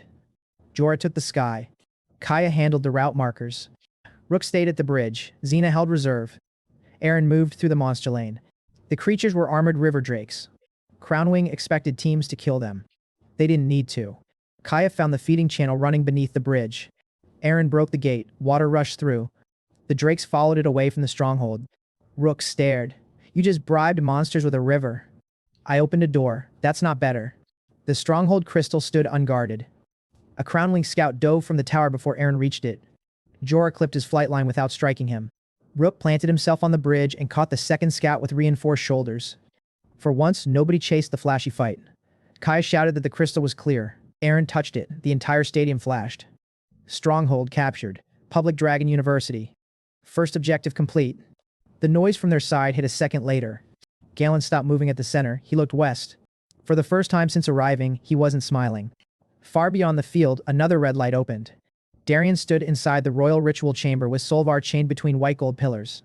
The legendary dragon's wings were folded tight. A black-red mark burned beneath the stolen contract. A ritualist stepped back. The secondary seal is foreign. Darian didn't look at him. I know. Salvar's amber eyes narrowed. Darian raised his wrist. Accept the bond. The mark tightened. Salvar's claws cut into the floor. His head stayed high. Darian's voice hardened. Accept it. Salvar turned his face away. The black-red sigil pulsed. Same shape. Same color as the residue, the system found in Aaron's body. The vision snapped shut when a crown-wing spear struck the wall beside Aaron's head. A royal rank student had reached the stronghold. Gold armor covered his forearms. His aura hit hard enough to crack the capture stone. Galen's voice came through the channel. Take it back. The student lunged. Aaron blocked once. Impact distribution caught most of it. The rest moved through Aaron's shoulder. Strong. Good. He came again with a royal pressure burst that made the capture crystal flicker. Aaron gave ground instead of matching it. He smiled because he thought retreat meant weakness. That gave Rook the exact angle they needed. Aaron didn't fight him alone. That was the point. Rook hit the bridge support with reinforcement. The stone tilted under their opponent's back foot. Jorah, a wing beat from above changed the air. The royal student corrected for Aaron, not for Xena. She struck from the blind side. He blocked her. Aaron entered the gap. One controlled hit to the chest. He crossed the boundary line. The crystal chimed. Royal ranked opponent defeated. Second objective complete. Galen's voice disappeared from the channel. The scoreboard changed. Crownwing still led overall.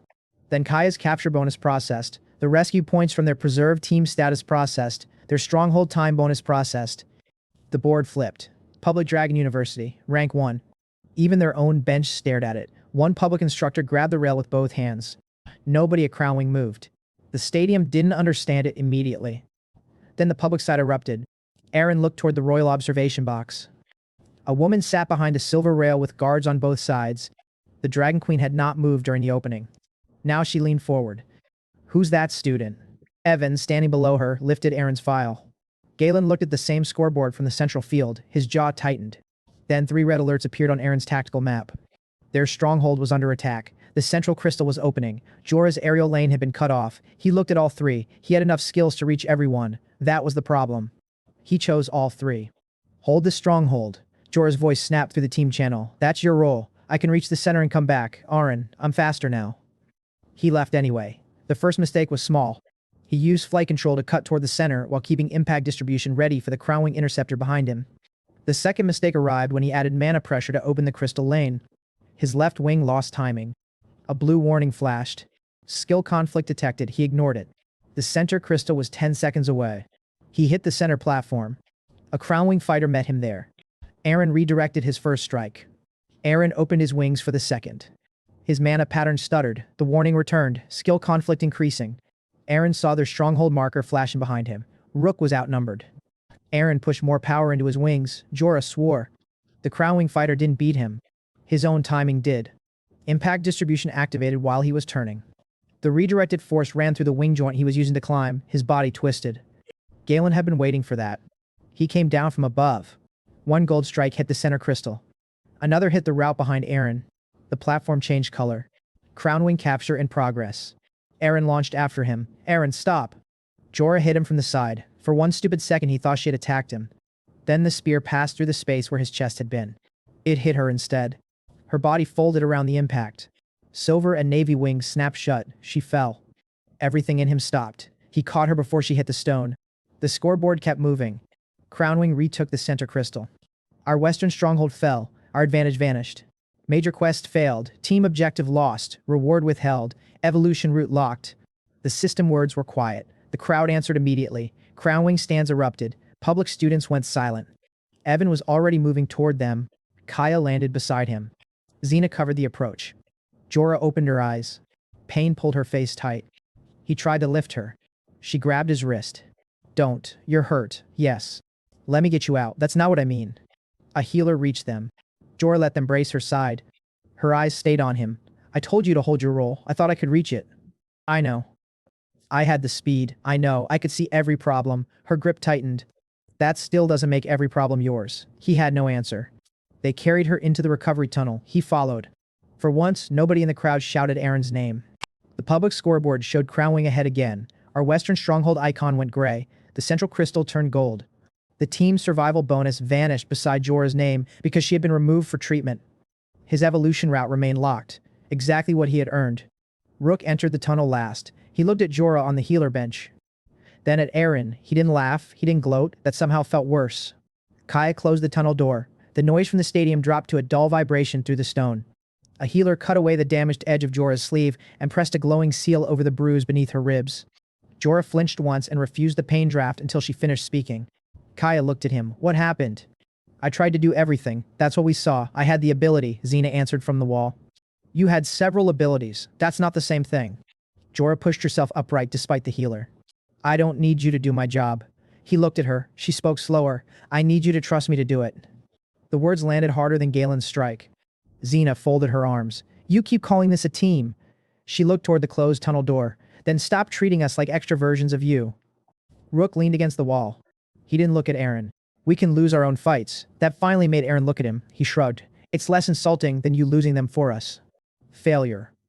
One had taught him that every skill needed one job. He had learned the rule inside his own body. Then the moment the battlefield got larger, he had ignored the same rule for everyone around him. The system opened. New quest. Learn to command, not carry. Reward. New skill. He looked at the tactical map again. Rook still held the western route. Kaya could track the objective flow. Xena still had reserve authority. Jorah couldn't fly back into the field, but she could still see the aerial pattern from the recovery feed. For the first time, the map looked like people instead of empty spaces he needed to fill. I understand. Jorah leaned back. No. Her face was pale. You understand the sentence. She pointed toward the field. Go prove you understand the difference. While Jorah bled, Darian gained another layer of recognition over Solvar. Rook. He pushed off the tunnel wall. West stronghold. He nodded once. No complaint. No joke. Just the job. Kaya. Objective flow and route changes. She pulled the map closer. Xena. Reserve and counterattack. Xena folded her arms. Finally. He looked at the recovery feed. Jorah was still on the healer bench with a glowing seal wrapped around her ribs. You stay here. Her eyes narrowed. Try that sentence again. He corrected himself. You own the aerial map. Better. The system changed. Quest complete. New skill unlocked. Roll matrix. No explosion followed. No sudden power flooded his body. The tactical map simply stopped feeling like 6 emergencies screaming at once. Each problem had an owner. Each skill had a job. For the first time since the match collapsed, he could see the difference between helping and interfering. Jorah pointed at the northern lane on the recovery screen. Galen rotates his flyers every third objective pulse. Kaya marked it. Then the west route opens for 7 seconds. Rook tightened his gloves. That's enough. Eren looked at him. He looked back. Don't make this strange. I wasn't going to. You were. He left before Eren could answer. They returned to the field while Crownwing still held first place. The crowd didn't cheer. Good. He had not earned that yet. Galen stood near the central crystal. He saw Eren enter and smiled. Back already? Yes, your flyer is missing. Jorah's voice came through his crystal. No, I'm not. His smile vanished. The final phase opened. 3 objective lights flashed. The old him would have chased all 3. He stayed at center. Rook hit the west lane exactly when Kaya called the gap. Xena forced 2 Crownwing defenders to choose between her pressure and their crystal. They chose wrong. He held center and didn't do anything dramatic. That was harder than fighting. Galen came for Eren himself. Gold reinforcement lit both his arms. You finally learned to stay still. No. Eren caught his first strike with impact distribution. I learned when moving helps. Galen drove Eren backward. Strong, still stronger in raw reinforcement than Rook. Crownwing deserved its reputation. Kaya's voice came through the link. West is ours. A blue light appeared on the public board. Public stronghold recovered. Galen heard the crowd change. He looked away for half a second. That was enough. Eren stepped inside Galen's next strike and turned the force past him. Not a knockout. Not even nearly. Eren only needed him outside the center ring long enough for Xena to touch the crystal. Now. She landed with one hand on the stone. Central crystal contested. Galen spun toward her. Eren didn't chase. Kaya. South route opening. Rook. Already moving. The board shifted again. Crownwing's advantage shrank. Then vanished. The final horn sounded while Galen was still trying to retake center. For 1 second, nobody moved. The scoreboard processed. Public Dragon University. Rating game winner. First victory in event history. The public stands broke apart. Students were screaming. Instructors were grabbing each other. Someone threw a blue school banner into the air and another student caught it before it hit the field. Crownwing's side stayed still. Galen looked at the result. Then he looked at Eren. He didn't call it luck. He didn't call for another match. He lowered his hand. That was enough. The system opened. Major quest complete. Bonus objective complete. Level increased. Royal access unlocked. Evolution progress complete. He looked toward the recovery doorway. Jorah was standing there despite the healer arguing behind her. One arm stayed pressed to her ribs. She didn't raise it, she just nodded. The royal observation box opened. The Dragon Queen leaned over the silver rail. Evan handed her Aaron's file. She checked the first line, then the second. Bloodline unresolved. Origin unverified. Her eyes lifted to him. Who's that student? Evan gave the smallest possible smile. That's the question. The system moved again. Evolution available. Heat pressed through his chest. His noble dragonkin body tightened around the power he had spent the whole match learning to control. The problem wasn't control anymore. The body itself was too small. He opened the reward. High Dragon Lord unlocked. His wings expanded first. The joints lengthened without losing their human shape. Cyan light ran through the dark scales along his shoulders. His horns curved higher behind his head. The aura around him stopped flickering outward and settled tight against his skin like pressure waiting for permission. The stadium went silent again. This time Crownwing was silent with everyone else. Across the royal box the queen stood. Far beyond the dragon realm, something answered through the stolen bond. Salvar raised his head. The first thing Aaron felt wasn't Darian, it was Salvar. The bond between them no longer belonged to Aaron, but something in the new form reached across the distance anyway. A white gold presence pressed against the edge of his mind. Then pain cut through it. The stadium vanished, replaced by a vision of the human realm. Salvar stood inside the royal ritual chamber. Chains of light ran from the floor to his wings. Darian stood beneath his head, with the stolen mart burning around his wrist. Start the force binding now. One ritualist stepped back. Your Highness, the secondary seal is already unstable. Then push it harder. The foreign mark is reacting. Darian looked at the black-red sigil beneath the contract. So is he. Salvar's head turned, not toward Darian, toward Aaron. Darian saw it. Finish the bond. The ritual pillars ignited. Pressure hit Salvar from every side. The legendary dragon's legs bent. His claws dug trenches through the gold floor. Aaron could feel the command trying to settle over Salvar. Not a voice, a weight. Something telling him that resistance had become meaningless because the world had already decided who owned him. Aaron pushed back. Not with a system, not with a new skill. With the same soul Darian had tried to throw away. Salvar. Salvar's amber eye opened. Darian's mark flared. Accept me, Salvar roared. The chain snapped tight. One ritual pillar cracked. The blue system panel appeared across Aaron's vision without warning. Forced binding detected across realms. Aaron held the connection steady. Salvar pushed from his own side of the bond. The black-red sigil flashed once. Then the whole ritual collapsed. Darian staggered backward. One ritualist hit the floor. Salvar stayed standing. The chief ritualist looked at the broken pillar. The resistance is now part of the royal record. Darian wiped blood from his palm. Seal the record. We can't erase a legendary dragon refusing the bond. Darian's eyes moved to Salvar. Then moved the coronation binding forward. The ritualist went pale. That requires the court. Prepare the court. Salvar lowered his head only after Darian turned away. Not submission. Exhaustion. His amber eyes stayed fixed on the place where Aaron's presence had touched him. A new system line appeared. Forced binding attempts stopped. Final binding required. The vision released Aaron. Aaron was back on the raiding game field with Kaya holding his arm. Xena had gone pale. Evan was already reading the system result over his shoulder. So the deadline changed, Kaya said. No. Aaron looked at the words again. We stopped one door. Evan's eyes narrowed. And found the next one. The Dragon Queen moved them into a strategy chamber before Crownwing finished leaving the stadium. A realm map opened above the table. Evan pointed to 5 stages. Sovereign qualification. The first mark lit. Realm anchor. The second, return gate. Coronation binding. Then the final mark. Royal return duel. Jorah leaned against the table. So strength can't open the gate. No, Evan said. Strength keeps him alive long enough to earn permission to use one. Xena looked at Aaron. And Darian is already preparing the 4th stage. Yes. He told them enough. His human body. The stolen contract. The throne. The shell Darian had ordered discarded. The month he thought would make all 3 permanent. Nobody interrupted. When he finished, Kaya looked at Xena. That explains the capital. Xena stared at her. That's what you took from this? It bothered me. Jorah laughed once and immediately regretted it when her ribs pulled. Then she looked at the 5 marks. Which one is next? The system answered. Main quest updated. Reach sovereign class. Complete realm anchor. Obtain realm passage. Return before coronation binding. The Dragon Queen's audience chamber had no throne. That made her harder to judge. She stood beside a circular window overlooking the royal trial grounds while Evan placed Aaron's file on a low table. Kaya and Jorah waited near the door. Xena stood beside him. The queen looked at Aaron's unresolved bloodline record, then at him. What do you want from my realm? A legal route home. No title, no clan, no position at her court. Her eyebrow moved slightly. You became a high dragon lord at a public university and asked me for a way home. He looked at the trial grounds. I need a route that will survive me. That answer is better. She touched the file. A silver mark appeared over it. Temporary sovereign access. Evan exhaled. The door had opened. Xena stepped forward before anyone else could speak. My house can guarantee his standing during the qualification period. He looked at her. She didn't look away. No custody. No transfer rights. No control over my system. Agreed.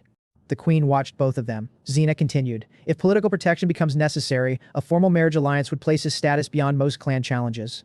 Kaya made a small sound near the door. Jorah looked at her. Xena ignored both. He asked the only question that mattered. Would the alliance give your house authority over my return? No. Then it stays an option. Xena smiled. That was the first time her offers had sounded like doors instead of cages. The chamber doors opened. Examiner Oren Dask entered with 3 royal officials.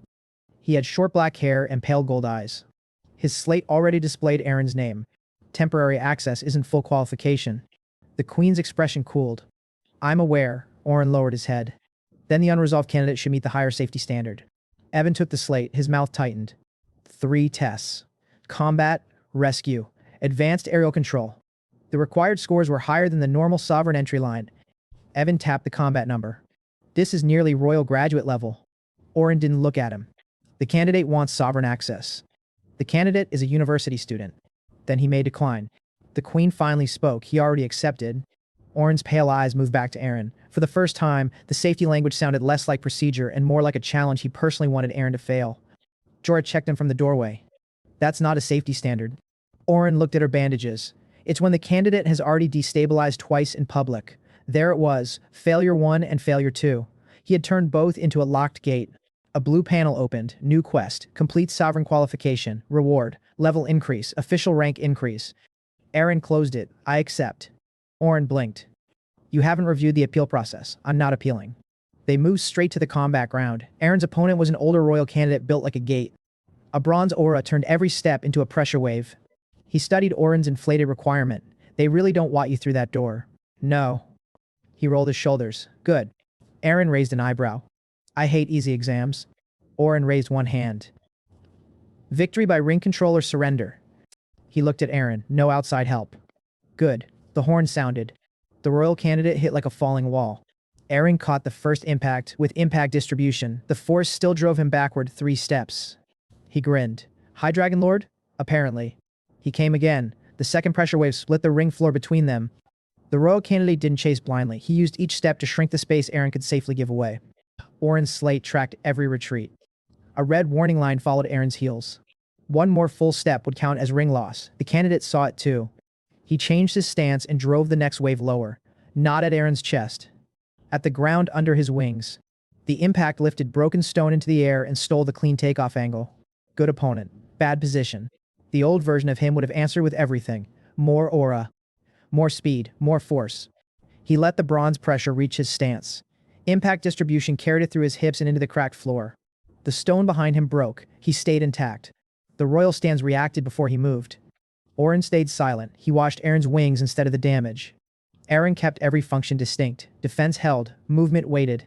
The candidate committed to the next strike because Aaron had shown him no counterattack. That was the opening he needed. One skill, one job. Impact distribution kept him standing. Flight control changed the angle.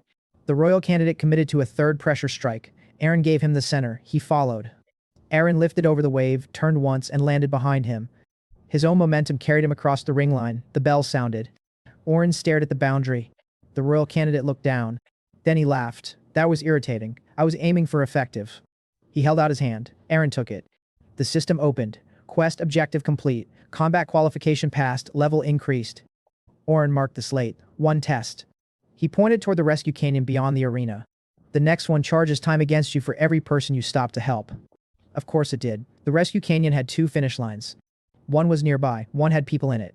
Oren stood above the starting gate with Evan and the Dragon Queen. 3 weaker candidates waited beside him. A crystal map showed the direct path in white. A second route curved through a broken ravine where 2 training teams were marked as injured. Oren raised his voice.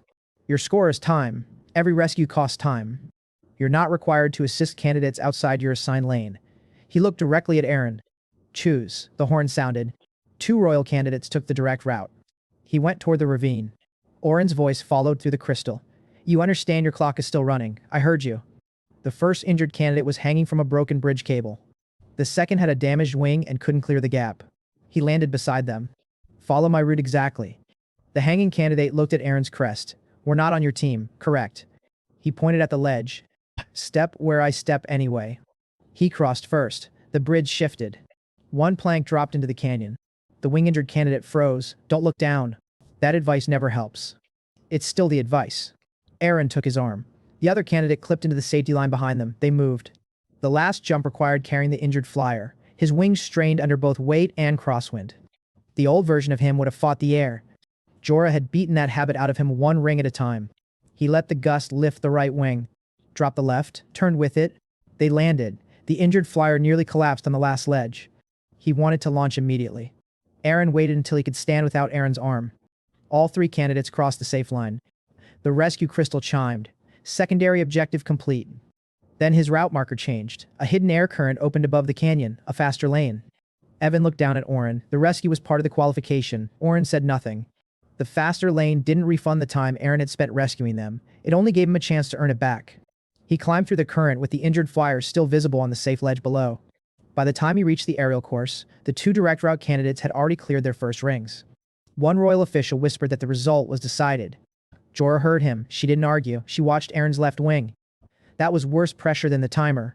The first crosswind struck before the starting crystal released him. He held the platform. The second tried to fold his right wing into his back. He waited for the official signal. Oren couldn't call it a false start if Aaron refused to move before the course did. The crystal flashed. Aaron launched tired. That mattered. Each moving ring forced a different correction.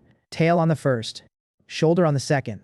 One controlled wing fold through the pressure burst. No instinct arrived to save him. 6 moving rings. Crosswind towers. Mana bursts designed to break wing timing. Jorah stood behind the official line. She couldn't help. She still raised one finger before he launched. Your left wing opens early when you get tired. He looked at her. One correction. She lowered the finger. Now go. The first ring moved upward. He followed. The second cut left. He folded one wing and dropped under it. The third ring triggered a pressure blast. He didn't fight it. He used it. The gust carried him into the fourth. Someone in the royal stands shouted when he passed it cleanly. 5th ring. His left wing wanted to open early. He heard Jorah's old voice from the training field. Stop thinking about your wings. Terrible advice. Apparently correct. He loosened his shoulders. The wing opened when it needed to. He crossed the 6th ring without touching the frame. The landing circle waited below. For a second he remembered dirt on his face and half the first-year class laughing while he tried to stand. Then his boots touched the center mark. Clean. The aerial crystal rang. Advanced flight qualification passed. Jorah smiled. Not big. She didn't need to. Oren looked at his slate. Combat passed. Rescue passed. Aerial control passed. He searched the record again. Evan stepped beside him. Is there another lawful requirement? Oren didn't answer immediately. The Dragon Queen did. No. Oren's jaw tightened. Then he placed the royal seal against Aaron's file. The mark burned silver blue. Royal trial mark granted. Sovereign access approved. The system opened after the authority did. Quest complete. Official rank increased. Sovereign route unlocked. Aaron looked at Oren. Oren handed the slate back instead of making another argument. Good. The next door had opened because Aaron had been forced to unlock it himself. Evan turned toward the research towers. Realm anchor begins now. Behind him, one of the anchor crystals flashed black-red. The realm anchor crystal showed Aaron the same mark 3 times. Evan placed the first record above the table, the residue found inside Aaron's reconstructed body. Evan placed the second beside it, the sigil Darian had used during the forced binding. Then the third image rose from the anchor crystal itself. Black-red lines. Same shape, same break in the lower ring. Evan enlarged all 3 until they overlapped. They're identical. Kaya's face tightened. So the thing inside Aaron's discarded body wasn't leftover ritual damage? No. Evan touched the third mark. It's an address. The room went quiet. An address to what? Evan looked at Aaron. Another realm. Evan rotated the 3 records. The lines joined. One end touched the ritual scar inside Aaron's vessel. The second crossed Solvar's stolen mark. The third pointed through the unfinished realm anchor toward the human throne. A 4th point remained dark beyond all 3. The foreign destination. Kaya traced the route without touching it. The pattern tightened. For one moment, the projection showed Aaron's original human body inside the route. Not as a person. As property Darian had kept alive until the claim settled. Aaron's hands closed. Evan looked at Aaron. This is evidence, not permission to rush the crossing. I know. The same signature that can guide you home can also guide something else back. That was why the final trial mattered. If Aaron's body failed inside the route, Darian's foreign mark would inherit the opening. Oren stood behind the research glass. He heard every word. The rule he had saved for the restricted zone was no longer only a delay. That answered one question and created a worse one. Darian had not found the foreign power after Aaron disappeared. He had built it into the soul switch before the ceremony. The system didn't reward the discovery. Good. Information was already enough. The royal trial mark opened the next gate below the research tower. No attendants passed it, no equipment carts, no healing array. Oren waited beside the doorway with Rook, Kaya, Jorah, and Xena. Oren held out his hand. System projection dampener. Aaron gave him the wrist crystal. External communication seal. Kaya removed the link from his collar. Training focus. Xena handed over the last stabilizer. Jorah looked at the empty straps on his arms. So that's it. Oren nodded. Highest restricted zone allows no outside coaching and no premium support. Oren lifted one final slate. If you fail inside, the sovereign route closes until the next royal cycle. Kaya looked at him. The coronation binding happens before that. I know. That was why Oren had saved the rule for last. Aaron looked at the sealed door. Rook stepped forward. He didn't challenge Aaron. He didn't ask whether Aaron was ready. What's my role? For a second, the courtyard from Aaron's first day came back to him. Rook laughing at the malformed liar from the capital. Rook promising to expose Aaron. Rook standing over Aaron after the first spar. Aaron pointed toward the outer gate. Hold it until Evan calls you off. Rook placed one fist over his chest. Done. No joke. The gate opened. The Sovereign Guardian waited inside. It looked almost human from a distance. Then Aaron saw the scales running along its neck and the ancient horns rising behind its head. Its eyes were colorless. Name your bloodline. I don't have one. Name your species. Aaron looked down at his hands. Dragon body. The Guardian waited. Human soul. It kept waiting. What do you claim to be? That was the trap. Human would reject the body. Dragon would reject the life Darian stole. Aaron looked up. Aaron. The Guardian's eyes sharpened. I was born human. I exist in a dragon body. Neither answer erases the other. The stone beneath his feet lit. The Guardian walked around him once. Outside the glass, Oren held his file ready. Evan stood beside him with the 3 sigil records. Kaya didn't look at either man. She watched him. Divine rebuild confirmed. Another mark. Human soul confirmed. Another. Dragon body confirmed. The final ring ignited. Divine approval confirmed. Behind the sealed observation wall, Evan straightened. The Guardian stopped in front of him. Natural dragons inherit their right through blood. It touched one claw to the glowing mark beneath his feet. A higher power gave you that right, and your choices kept it. The pressure in the room changed. Being real isn't about looking like everyone else. The gate behind it opened. A circular chamber waited in darkness. No system screen appeared inside, no route marks, no instructions. The Guardian stepped aside. Your final condition is simple. Aaron looked into the chamber. Survive. Kaya moved toward the glass. Jorah caught her arm before she reached it. Xena's wings opened once and folded. The Guardian looked at them. If anyone helps you from outside, the trial fails. Before Aaron entered, Kaya caught his sleeve. You don't have to prove you can suffer alone. I know. Jorah touched the bandage under her ribs. If your wing drifts left, correct with your tail before your shoulder. Xena looked at both of them. I was going to say something dignified. Try it. She met his eyes. Come back out. That one worked. Aaron stepped through the gate. Behind him, Rook remained at his post. Evan had 3 matching sigil records now. The gods had validated Aaron's existence. The realm had finally admitted Aaron belonged here. None of that would help if the body Darian threw away couldn't survive what came next. Realm Anchor carried the same enemy signature that had thrown Aaron away. The pressure arrived before the gate finished closing. His knees bent. The chamber had no enemy. No weapon, no target, just weight. Sovereign pressure filled every space inside the room and tried to force his body into one answer. Submit or break. The system stayed dark. Good. He had enough rewards. Impact distribution took the first wave through his legs instead of his spine. Thermal circulation kept mana moving when the pressure heated his core. Flight control kept his wings balanced even though there was nowhere to fly. Roll Matrix did the rest. One job for every function. No overlap, no panic. The second wave hit harder. The chamber floor sank beneath his feet. A crack opened across one scale on his shoulder. Another formed along the edge of his right wing. The pressure wasn't testing how much power he could release. It was testing whether every part of the body could remain itself while something stronger demanded submission. Kaya's hand pressed against the observation glass outside. Jorah stood beside her with her ribs still wrapped. Xena didn't move. The Guardian's voice entered the chamber. Outside help is still available. No. The pressure increased. His left wing hit the floor. Aaron remembered Darian pointing at this body. Throw that failed dragon away. For most of the story, he had treated the body like something he was borrowing, something he needed to improve until he could get home. That was wrong. It had carried every hit, every bad landing, every quest, every failure. He pushed himself upright. This is the body I'm returning in. The Guardian went silent. Outside the glass, nobody moved toward the emergency release. That mattered. They believed his choice enough to let it stay his. Another wave dropped. The chamber split the pressure across his body in sequence. First the legs, then the wings, then the core. Each part tried to solve the whole problem alone. That was the trap. When his legs took everything, the wing cracks widened. When his wings fought the weight, mana backed into his chest.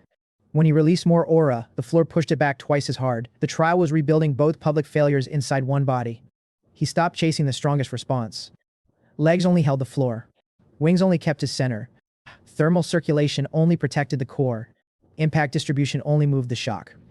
Roll matrix didn't make any part stronger. It stopped them from stealing each other's work. The next pressure wave landed. His body bent. It didn't collapse. Outside the glass, Jorah's hand had moved to the emergency release. She forced it open again. Not because she stopped caring, because she trusted the correction she had taught him. Xena saw the movement. Kaya did too. None of them spoke. The chamber had finally become quiet enough for one body to do one thing: stand. The pressure reached its peak. Then stopped. He remained standing. The gate opened. The Guardian lowered its head. Trial complete. The system returned. Quest complete. Final sovereign condition cleared. Evolution unlocked. Ancient sovereign. Cyan light filled the chamber. His body changed without losing the shape he had chosen. The horns swept back into a clean crown-like arc. Dark scales tightened into deliberate lines along his shoulders and forearms. His wings expanded until they filled the open gate behind him. The aura that had once leaked whenever he used too much power settled under his skin. His face stayed his. Human enough to recognize. Dragon enough that nobody could mistake what he had become.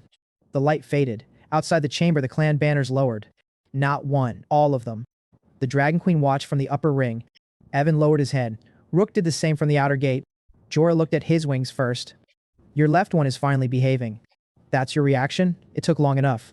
Her eyes moved from his wings to his face. She looked away before Xena could catch the reaction. Xena caught it anyway. Xena's eyes moved over him with considerably less professional discipline. Kaya noticed. Don't start. I didn't say anything. You were about to. For once, he let them argue. The system displayed one final reward. Realm crossing compatibility increased. Return requirements available.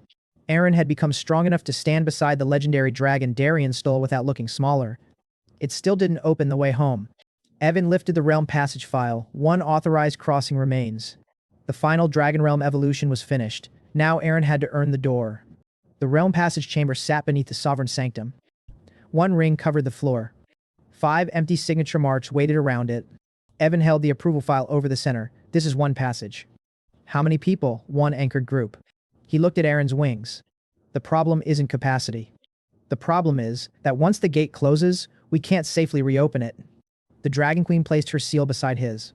Silver light spread through the outer ring. The realm anchor rose from the floor. It looked like a circle of blue glass wrapped around a smaller black ring. The black ring carried the same shape as Darien's foreign sigil. Evan noticed him looking at it. The anchor uses a lawful claim. He used the same principle without permission, yes. He met Eren's eyes. That difference will matter later. Eren stepped into the center. The anchor recognized his human soul first. Then the dragon body around it. Both lights held. Return route unlocked. Original body connection confirmed. Coronation binding active. The system showed Eren's human body as a dim gold point in another world. Darien's stolen mark covered most of it. Evan checked the warning over his shoulder. The anchor can still find you. For how long? Until the final binding decides that the body no longer belongs to the soul inside you.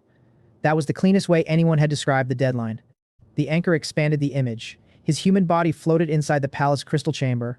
A faint heartbeat moved through the gold point. The body was alive. The face was still his. His current wings reflected across the blue glass around it. The black-red claim ran between them like Darien expected the realm to decide only one could belong to Eren. Kaya watched Eren's expression. You don't have to choose before we arrive. I already know which body is crossing. Jorah's eyes moved over the crown-like horns and the wings filling the ring. She looked away 1 second later than necessary. Good. Evan adjusted the anchor controls. The group must keep physical contact if the route fractures. Rook tested the rear mark with one reinforced hand. I hold the line. Jorah checked the space above them. I hold the balance. Xena raised the witness seal. I keep the route legally recognized. Kaya touched the map point leading to the throne. I keep the destination visible. Nobody offered to carry him, nobody needed to. The return formation was already doing what Failure 2 had taught them. One roll each. One choice shared. One by one, the empty marks activated. Kaya entered the ring first. You're not going, I am going. The court thinks I'm dead. Then someone who knows where you have actually been should stand beside you. She folded her arms. And I won't let you face a room full of people who accepted your death without one person beside you who knows the truth.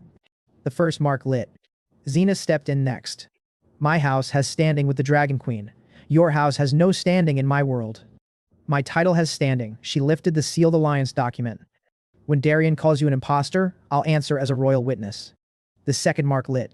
Jorah approached with one hand pressed over the bandage beneath her uniform. Aaron looked at it. No. She kept walking.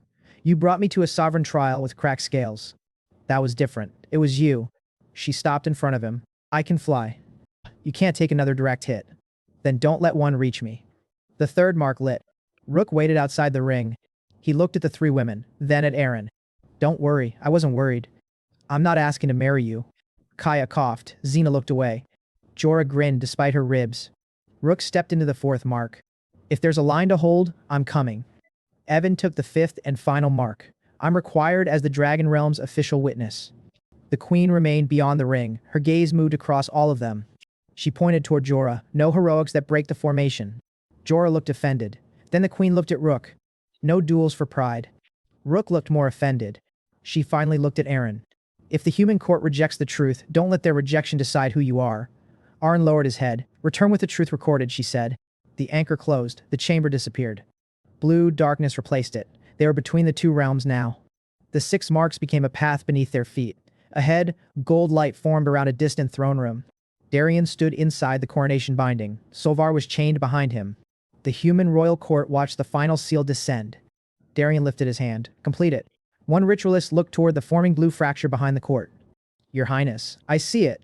The black-red mark under the throne ignited. Finish the binding before the gate stabilizes. The corridor twisted. The gold point of Aaron's original body flickered ahead. Then Darien's sigil covered the image. Kaya lost her footing. Aaron caught her. Xena's witness seal cracked. Rook drove one hand into the blue path and held the rear line. Jorah opened her wings. The pressure hit her injured side. She stayed upright. Evan shouted over the collapsing light. The anchor is losing the destination. Aaron looked ahead. The gold throne room remained visible. The path they stood on no longer reached it. One segment was missing, not distance, permission. Darien's binding had closed the final space and claimed it for himself. The system opened. Warning, return path incomplete. Aaron looked at the gap. A step was still a step, even when the world said there was nowhere to place it. The system changed. Crisis condition answered. New skill unlocked. Realm step. Aaron moved to the front of the group. Follow my step. Xena looked at the empty space. Not your body? If you follow my body, you'll be too late. He raised one foot over the gap. Follow the place I choose to stand. He stepped. For one instant, there was nothing beneath him. Then the space accepted the choice. Gold stone appeared under his boot. The others followed the mark he left behind. Kaya crossed. Xena crossed. Jorah crossed with her wings tight around her ribs. Rook dragged the rear line through. Evan landed last as the passage shattered behind him. The royal court was directly ahead. The coronation binding was already closing around Darien. There would be no second crossing. Aaron's brute struck the same gold floor where his human body had fallen. The coronation binding cracked under it. Every face in the throne hall turned. The nobles who had laughed at the malformed shell stared at his wings. The ritualists stared at the broken gate. One elderly court official stared only at his face. The old official's lips moved. Prince Aaron. The whisper crossed the hall faster than any announcement. For one breath, nobody else recognized him. Then Darien did. His hand stopped above the final seal. No. Aaron opened his wings. Cyan light crossed the ceiling. Kaya landed on his left. Xena landed on his right with the Dragon Queen's witness seal raised. Rook and Evan emerged as the gate collapsed. The court stared at the 3 adult dragon women standing beside the failed prince they had thrown away. Xena's royal seal hovered over one shoulder. Jorah's hand rested on her weapon. Kaya stood closest to him without needing a title. Behind them, Rook held the dead gate line while Evan raised the official record. Darien recovered first. He stepped over the crack in the binding circle as though Aaron were an interruption he could outlast. Continue the ceremony. The ritualist didn't move. The final seal has been breached, one said. Then redraw it. The original soul is standing inside the circle. Darien's eyes hardened. Then remove it. Darien pointed at him. That creature isn't Aaron. Aaron walked through the broken binding line. My name is Aaron Vale. The sound of it returned to the room before the court did. Darian raised the stolen contract. Aaron Vale lies preserved beneath this palace. A projection opened over the binding floor. His human body slept inside a crystal chamber. The court looked from that face to Aaron's. Darian spread one hand. This is a creature carrying stolen memories. Aaron stepped closer to the projection. The royal blood seal inside it reacted to his soul. Gold light moved from the sleeping body to the mark beneath his feet. Evan lifted the 3 sigil records. His body lies preserved. He looked at the court. His soul is standing in front of you. Xena pressed her royal seal into the air. The Dragon Queen's mark appeared above them. I witnessed his sovereign recognition. Kaya stepped forward. I found him in the Dragon Realm after your ritual discarded him. Jorah rested one hand on her weapon. If this court needs a 4th witness, I can make the explanation shorter. That finally moved the guards. Half stepped toward them. The other half stepped away from Darian. Aaron reached the center seal. It was still drawing Solvar's contract into Darian's name. The circle tried to reject Aaron's dragon body. His human soul answered first. The royal seal recognized it. He drove his hand through the center. Gold light broke across the floor. Every line leading to Darian snapped backward. Coronation binding interrupted. The throne hall shook. Behind Darian, Solvar raised his head. He was larger than Aaron remembered. White gold scales reflected every broken seal in the room. His wings filled the rear platform. The pressure dropped half the court to one knee. Gold banners snapped toward Solvar. The witness gallery barrier bent. Jorah's injured side buckled before she caught the pillar beside her. Aaron opened his aura around the people who had crossed with him. Cyan light spread from his feet. It didn't crush Solvar's pressure. It gave the room somewhere stronger to stand. Kaya straightened first, then Xena. Then Jorah released the pillar and stood inside the blue field without hiding the pain. The gold ritual lines under Solvar shook. The cyan lines under Aaron stayed steady. The royal recognition crystal turned between Aaron and Solvar. It measured the legendary dragon. Then it measured the sovereign body Darian had discarded. The crystal settled toward Aaron. Dominant sovereign presence recognized. The court saw the result. Solvar remained the most terrifying dragon in the hall. Aaron had become the stronger center of it. Aaron didn't push Solvar down. He held the room steady enough for Solvar's own choice to matter. Solvar's amber eye narrowed. Not in challenge. Recognition.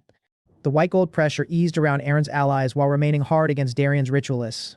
Solvar's amber eyes moved over Aaron's horns. Then they found Aaron. Not the body. Aaron. Darian saw it happen. Solvar. The dragon didn't look away. Darian pulled on the stolen mark. Face your master. The contract flared. Solvar's head moved 1 inch toward Darian. Then stopped. A crack ran through the gold control ring around his neck. The court heard it. A noble near the front lowered the ceremonial banner he had been holding for Darian. Another stepped away from the throne. Darian's face emptied. Aaron didn't call Solvar. Aaron didn't order Solvar to come closer. Aaron held his gaze and let the room see where his attention had gone. The final binding was still moving beneath Darian's feet. Darian struck the royal amplifier seal with his heel. 4 gold pillars rose around the throne. Power poured into the stolen contract. Solvar's wings opened. The pressure threw half the court to the floor. Kaya pulled the nearest officials behind a broken pillar. Xena raised a crimson barrier over the witness gallery. Jorah took the upper balcony despite the bandage around her ribs. Rook moved between the guards and the civilians.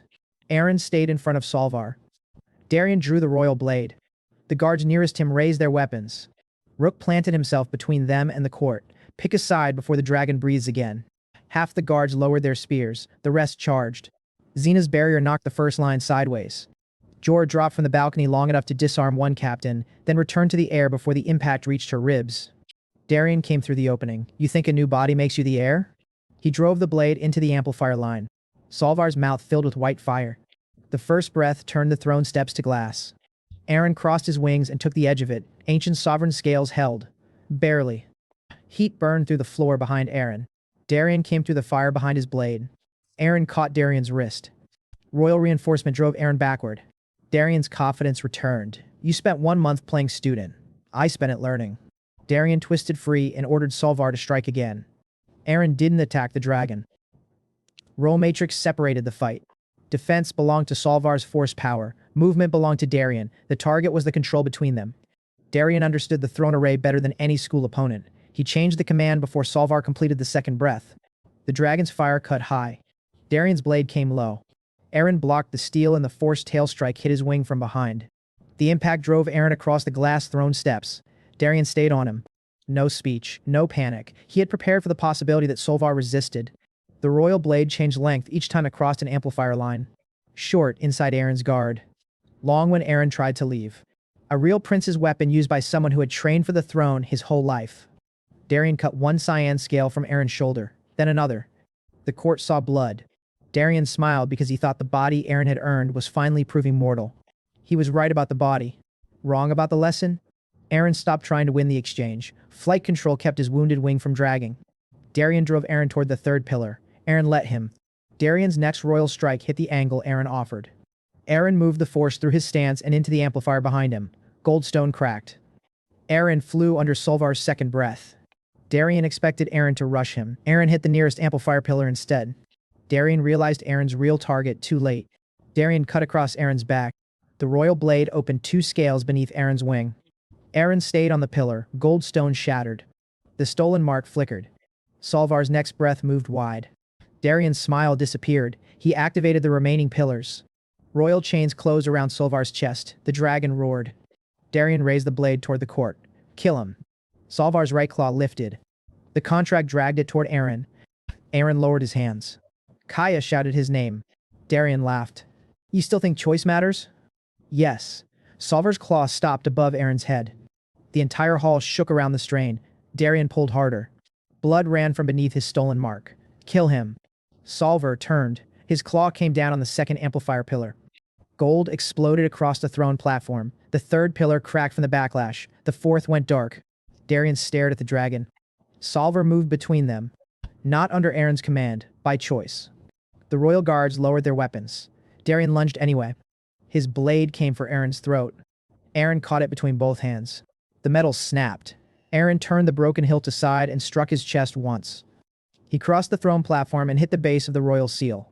The succession mark above him dimmed. The dual crystal printed the result. Royal challenger defeated. Darian tried to stand. Aaron's sovereign pressure settled over the room. His first knee hit the floor, then the second. He looked up at Aaron with the same eyes he had worn when he ordered the failed dragon thrown away. End it. No. Aaron stepped closer. You wanted the court to watch. His jaw tightened. So let them watch. Aaron's pressure kept his knees against the floor. The court waited for formal surrender. Darian resisted until his arm shook. Then he lowered his head. Aaron's stepbrother lowered his forehead to the floor at Aaron's feet. The room stayed silent long enough for the image to settle. One courtier who had laughed during the summoning lowered his eyes. Another lowered his head to him without being told. Xena broke it first. My alliance offer remains open. She looked directly at him. When this is finished, I expect an answer. Jorah landed carefully beside him, to which question. Xena kept her eyes on his. Which one of us would you marry? Jorah's wings opened a fraction. She can't speak for all of us. Xena looked at her bandages. You can barely stand. I can stand long enough to get in line. Kaya folded her arms. You both met him after I did. A noble near the front whispered to another. They're asking him to choose. He looked at all three. Not while my stepbrother is kneeling at my feet. That was apparently the wrong answer. The court began whispering louder. Darian heard every word from the floor. His lowered hand slid toward the base of the throne. A black-red line opened beneath his fingers. For one full breath, the room held the reversal. Then the black-red foreign sigil opened. The line beneath Darian's hand spread to the throne. Kaya shouted first, same sigil. He pulled her back as the floor split. A vertical gate tore through the throne platform. Black-red light climbed from the palace foundation to the ceiling. The air beyond it wasn't the human realm sky. Armored shapes moved inside a dark red horizon. Darian rose behind the opening. The submissive posture vanished. If inheritance won't keep the throne, he opened both hands. Force will. The first foreign soldier stepped through. Horned helmets. Black plate. Long weapons carrying the same red light as the sigil. They didn't pause to study the court. The front rank attacked the nearest living bodies. Solvar swept one wing across the gallery and knocked the first volley into the ceiling. Aaron hit the floor between the soldiers and the ritualists. One foreign blade met Aaron's claws. Another struck the scales along his shoulder. The impact barely moved Aaron. The third soldier aimed past him at the court. That was when the invasion stopped being Darian's escape and became a war. Evan threw his records into the air. 4 images appeared above the court. The residue inside Aaron's discarded vessel. The first mark. The accelerated binding seal. The second. The realm anchor address. The third. He pointed at the gate. And this. The 4 shapes overlapped. One signature. He faced the court. Darian built this route before the summoning ceremony. The gate widened. Foreign troops flooded the lower hall. More gates flickered over the streets outside as the main claim touched the city. Screams rose beyond the palace walls. A command crystal showed 3 districts losing contact at once. Eren wanted to reach Darien. That was the old mistake. The palace had civilians. The city had streets full of people who didn't know the throne room had opened into another realm. Eren turned away from him. Kaya. She was already studying the sigil. Map the anchor points. Evan. Recording and gate structure. Xena. She lifted the Dragon Queen's seal. I take the court and royal command. Jorah. She touched the bandage under her ribs. Air defense and route control. No direct impacts. I heard you. You stay above the strike line. I heard that part too. She climbed toward the eastern terrace rather than diving into the soldiers. That choice proved she had learned from the same failure he had. Rook. He raised both reinforced arms, ground lanes. He glanced at the human guards. Try to keep up. Darien laughed behind the gate. You brought students to a war. No. Eren opened role matrix. I brought people who know their jobs. Salvar stood between the portal and the court. Eren met his eyes. Your choice. The legendary dragon turned toward the civilians. His wings spread over them like a white gold wall. The first foreign volley struck his scales. He held. The court saw it, not Darien's beast, not his weapon. Salvar chose the people behind him. The palace commanders resisted Xena for exactly 60 seconds. The western commander blocked her from the map. This is our capital. Then stop arguing while it burns. You have no authority here. Xena raised the Dragon Queen's seal beside the broken human succession mark. I have authority over the people who came through that gate. She pointed at him. And he has just defeated the man who gave your enemy access. The commander looked toward Darien. Then he moved aside.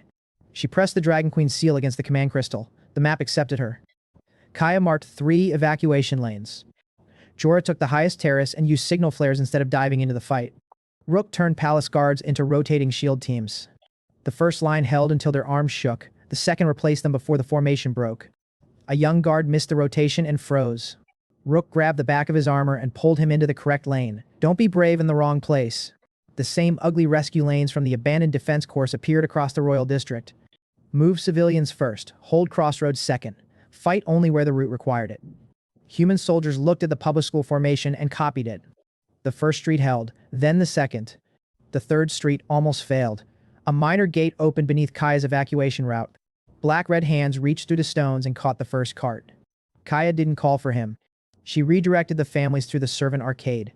Evan's old root crystal marked the false anchor behind them. Evan cut its authority from the palace record. The hands vanished. Xena reached the noble shelter doors and found them locked against common families. The House Lord refused her seal. She placed the Dragon Queen's authority beside Eren Vale's restored blood mark and ordered the human succession crystal to choose which command it recognized. The doors opened. The Lord stepped aside before the families reached him. Above the market tower, 3 demon flyers broke through Jorah's corridor. Her injured ribs prevented the hard turn she normally used. She changed the route instead. Human riders followed her flare pattern and forced the flyers into the narrow space between 2 towers. Archers ended the threat from both sides. Jorah remained in the air. At the western stairs, Rook lost the outer step. The first shield team wanted to retake it. He refused. Hold the door, not the stone. The demon column rushed the empty step and compressed itself against the smaller doorway. The second shield team hit from inside. The palace line held. Roll Matrix carried every report to him. Every failure asked him to leave the center. He stayed. The kingdom didn't need one sovereign doing everything. It needed every role to remain owned by the person who had chosen it. A captain who had ignored Rook 10 seconds earlier shouted Rook's lane numbers across the courtyard. The foreign army reached the palace stairs. They didn't reach the families behind them. Darien stood inside the gate and pulled on Solvar's contract again. The throne was no longer the deadline. The foreign gate was. Darien raised the stolen mark toward Solvar. Kill Eren. The command hit like a chain across the battlefield. Solvar's body locked. His claws tore through the palace stone. The civilians beneath his wings screamed. Eren landed in front of him. Darien pulled harder. Kill him. Solvar's amber eyes found Eren's. Eren could have attacked the contract. He could have tried to replace Darien's order with one of his own. That would only change who held the chain. You're free to choose. The stolen mark burned brighter. Solvar shook under it. Even if you leave. The chain around his neck cracked. Darien screamed the order again. The mark forced Solvar's front leg forward. Stone broke under one claw. Eren didn't move. Even if you never choose me again. Solvar lowered his head. Then he turned away from Eren. Darien smiled for half a second. Solvar opened his wings over the civilians and took the next foreign barrage across his back. The smile died. The legendary dragon had refused Darien in front of the kingdom. He had chosen protection. The stolen mark split down the center. A roar moved through the capital, not fear, recognition. The same soldiers who had watched Darien parade Solvar as proof now saw the dragon reject him. The command crystals carried the moment into every defended district. Role matrix widened with it. The skill had once helped him stop carrying 4 jobs inside one body. Now it showed him the same mistake at the size of a kingdom. Lines of responsibility settled across the command crystals. Not orders that made everyone extensions of them. Promises about who would answer which problem. The difference mattered. Darien's army moved because one man owned the gate. Aaron's side moved because every person had accepted a role and could reject a bad command. He trusted them. The network immediately tested that trust. A foreign beast broke through Rook's western rotation and opened a path toward the lower palace. Rook didn't ask Aaron to seal it. He abandoned the outer stair and collapsed the arch behind the creature. The human guards surrounded it in the smaller courtyard. Jorah lost one air tower when her injured side failed during a turn. She didn't hide the loss. She moved the civilian corridor to a lower roof and handed the old tower to the archers. Xena reported a demon squad moving toward the crystal chamber that held his human body. Every part of him wanted to go. She felt the pause through role matrix. Your past is covered. Her command seal opened the palace vault route. Human guards reached the chamber first. Kaya closed the map behind them. The body remained safe without him touching the problem. That was the hardest victory of the war. Evan marked another gate pulse. The foreign side is learning our defenses. Solver answered with white gold fire and erased the next column before it reached the evacuation corridor. The gate rebuilt it. Not the same soldiers. New ones carrying shields shaped for Solvar's breath. The enemy realm was adapting faster than a normal army because Darien's claim kept giving it information and access. The longer they fought the bodies, the stronger the claim became. West Lane stable, Rook reported. A crash sounded behind him. Then his voice returned. Still stable. Air route clear, Jorah said. Her breath was tight, but her signal remained steady. Royal District evacuating, Xena answered. The court finally understands doors. Evan marked 2 collapsing anchor points. Foreign pressure rising. Kaya's voice cut through the rest. The gate is replacing every soldier we drop. Aaron looked toward the throne platform. She was right. They were winning every fight and losing the war. Darien knew it. You can't kill a realm. No. Aaron folded his wings. But I can stop feeding the wrong battle. Aaron left the center to Solvar and flew toward the gate. Kaya reached the lower anchor before him. She pointed toward 4 black-red lines feeding the portal from the palace foundation. Evan landed beside her with the records open. They matched the realm anchor structure. Then why is it still open? Because an anchor asked permission from both sides. Evan looked at Darien. This one was granted permission from here. Darien moved to intercept them. He drove black-red power into the throne and raised a wall across the stair. Xena's command seal shut down the remaining royal amplifier beneath it. The wall weakened. Rook's team broke the base. Solvar's tail struck the floor between Darien and the lower stair. Not an attack, a boundary. Darien shouted at the dragon. Solvar didn't move. Aaron reached the portal core. The foreign sky filled the other side. An army waited beyond the first ranks. Solvar lowered one wing beside the platform. Aaron stepped toward it. Then another barrage struck the evacuation corridor behind them. Solvar turned his head. The civilians or Aaron? Aaron pointed back toward the city. Hold your roll. The legendary dragon launched toward the shelters. Aaron reached the core alone. Raw power gathered under his scales. Ancient sovereign aura filled the chamber. The first strike used claws and full body weight. He tore half the black-red frame from the throne. The opening narrowed. New lines grew through the broken stone and rebuilt it before the pieces landed. The second strike used compressed cyan aura. He forced the foreign sky into one thin line. Darien cut his palm over the claim. The line drank his blood and opened wider. A fresh demon rank stepped through wearing shields shaped to disperse cyan force. The gate had learned from the attack. Solver returned long enough to add white gold fire. Their powers struck together. Cyan authority held the frame. Legendary fire erased everything beyond it. For one breath, he saw the empty road between realms. Then the claim replaced the road, the frame, and the army. The portal returned to its original shape. The effort cracked the floor beneath his feet. Solvar's injured shoulder dropped. Neither of them had been overpowered. They had damaged the wrong target. The system opened. Warning, raw damage can't sever a realm claim. Darien laughed from the stair. You finally understand. Every failed attack was teaching the foreign claim how to remain. Aaron stopped attacking. The black-red lines didn't look like chains anymore. They looked like a contract. The stolen bond around Solvar. The realm anchor under Aaron's return. The coronation binding Darien had tried to complete. Everyone used a claim to decide who had the right to cross, command, or remain. Darien had not opened a hole. He had given the foreign realm permission to own part of the human realm. Evan put his hand over the lower line. This realm has been entered as collateral. Darian spread his arms. The throne is mine. The dragon is mine. The gate is mine. Evan looked at him across the core. That sentence is the structure. Aaron looked at the black-red claim running through all 3 false claims. There was only one real target. The system changed before the next wave reached them. Final quest. Sever the foreign claim. Reward. New skill. Darian came down the stair with a black-red blade in his hand. The remaining foreign soldiers closed around him. Salvar blocked the left side. Rook's line took the right. Kaya and Evan stayed on the anchor records behind him. Darian pointed the blade at his chest. You can't take what belongs to me. Aaron caught the first strike on his forearm. The blade cut through one sovereign scale. Pain cleared everything else away. The throne never belonged to you. Aaron drove him back from the core. The dragon never belonged to you. Darian struck again. Solvar blocked the foreign soldiers behind them. Kaya called the first anchor line. Evan called the second. Aaron saw the claim running from Darian's wrist into the gate. The claim is the thing I'm cutting. The quest completed. New skill unlocked. Rift Severance. Cyan light formed along his hand. Not a blade. A boundary. Aaron touched the first black-red line. The skill showed him what the line claimed. Palace Foundation. Royal blood. Access granted by Darian. Aaron cut the right, not the stone. The line separated from the palace foundation. The foreign sky shook. Aaron cut the second. The soldiers nearest the gate dissolved. The third line tried to move into Darian's body. He grabbed it with both hands. No. Aaron cut through the stolen mark around Darian's wrist. The contract light exploded. Salvar roared as the last force chain left his body. The fourth line ran beneath the throne. Darian threw himself toward it. Aaron reached it first. Rift Severance passed through the claim. The gate folded inward. Black-red light pulled the foreign army backward. Soldiers clawed at the palace floor as the claim released them. The distant red horizon broke into fragments. The portal collapsed into one thin line, then nothing. Across the city, every minor gate vanished with it. Silence moved across the capital. Darian crawled toward the dead sigil. He cut his palm and pressed blood against the stone. Open. Nothing answered. He struck the mark again. The throne is mine. Aaron caught his wrist. Darian looked up at Aaron. For the first time, he had no dragon, no amplifier, no gate, only himself. He swung with his free hand. Black-red residue flashed through the burn lines in his arm. The gate was gone, but the damage it left inside him still answered once.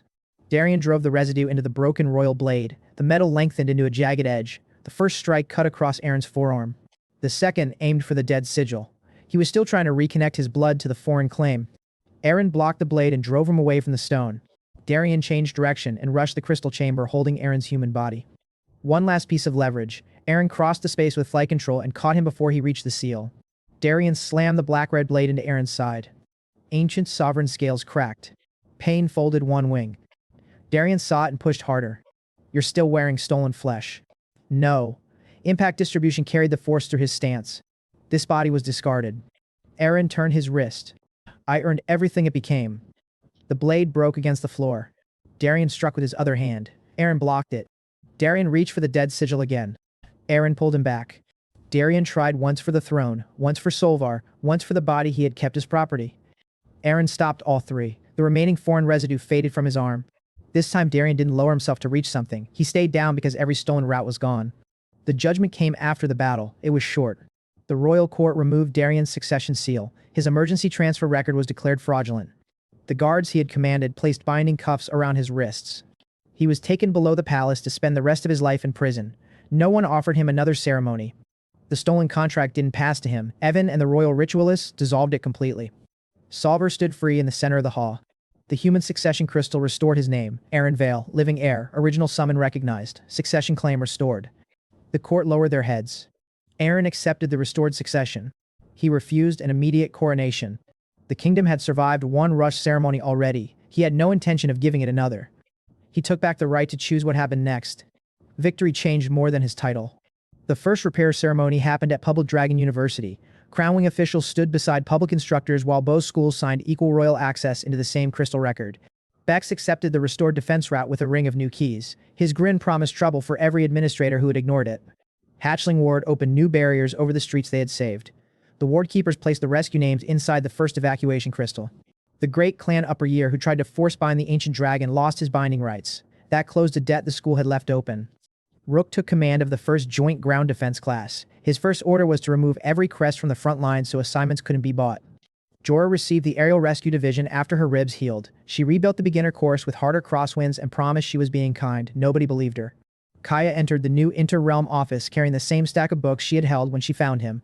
This time every institution wanted her answer before making a decision. That evening, Eren found Solvar alone in the palace courtyard. The chains were gone. The gold contract mark was gone. He could have left. Eren stood beside him and looked toward the open sky. No contract. His amber eye moved toward him. No throne order. Eren opened one hand. Go wherever you choose. Solvar lowered his head until his forehead touched Eren's. His voice entered Eren's mind for the first time without pain between them. I chose you once. Warm gold light formed between them. I choose again.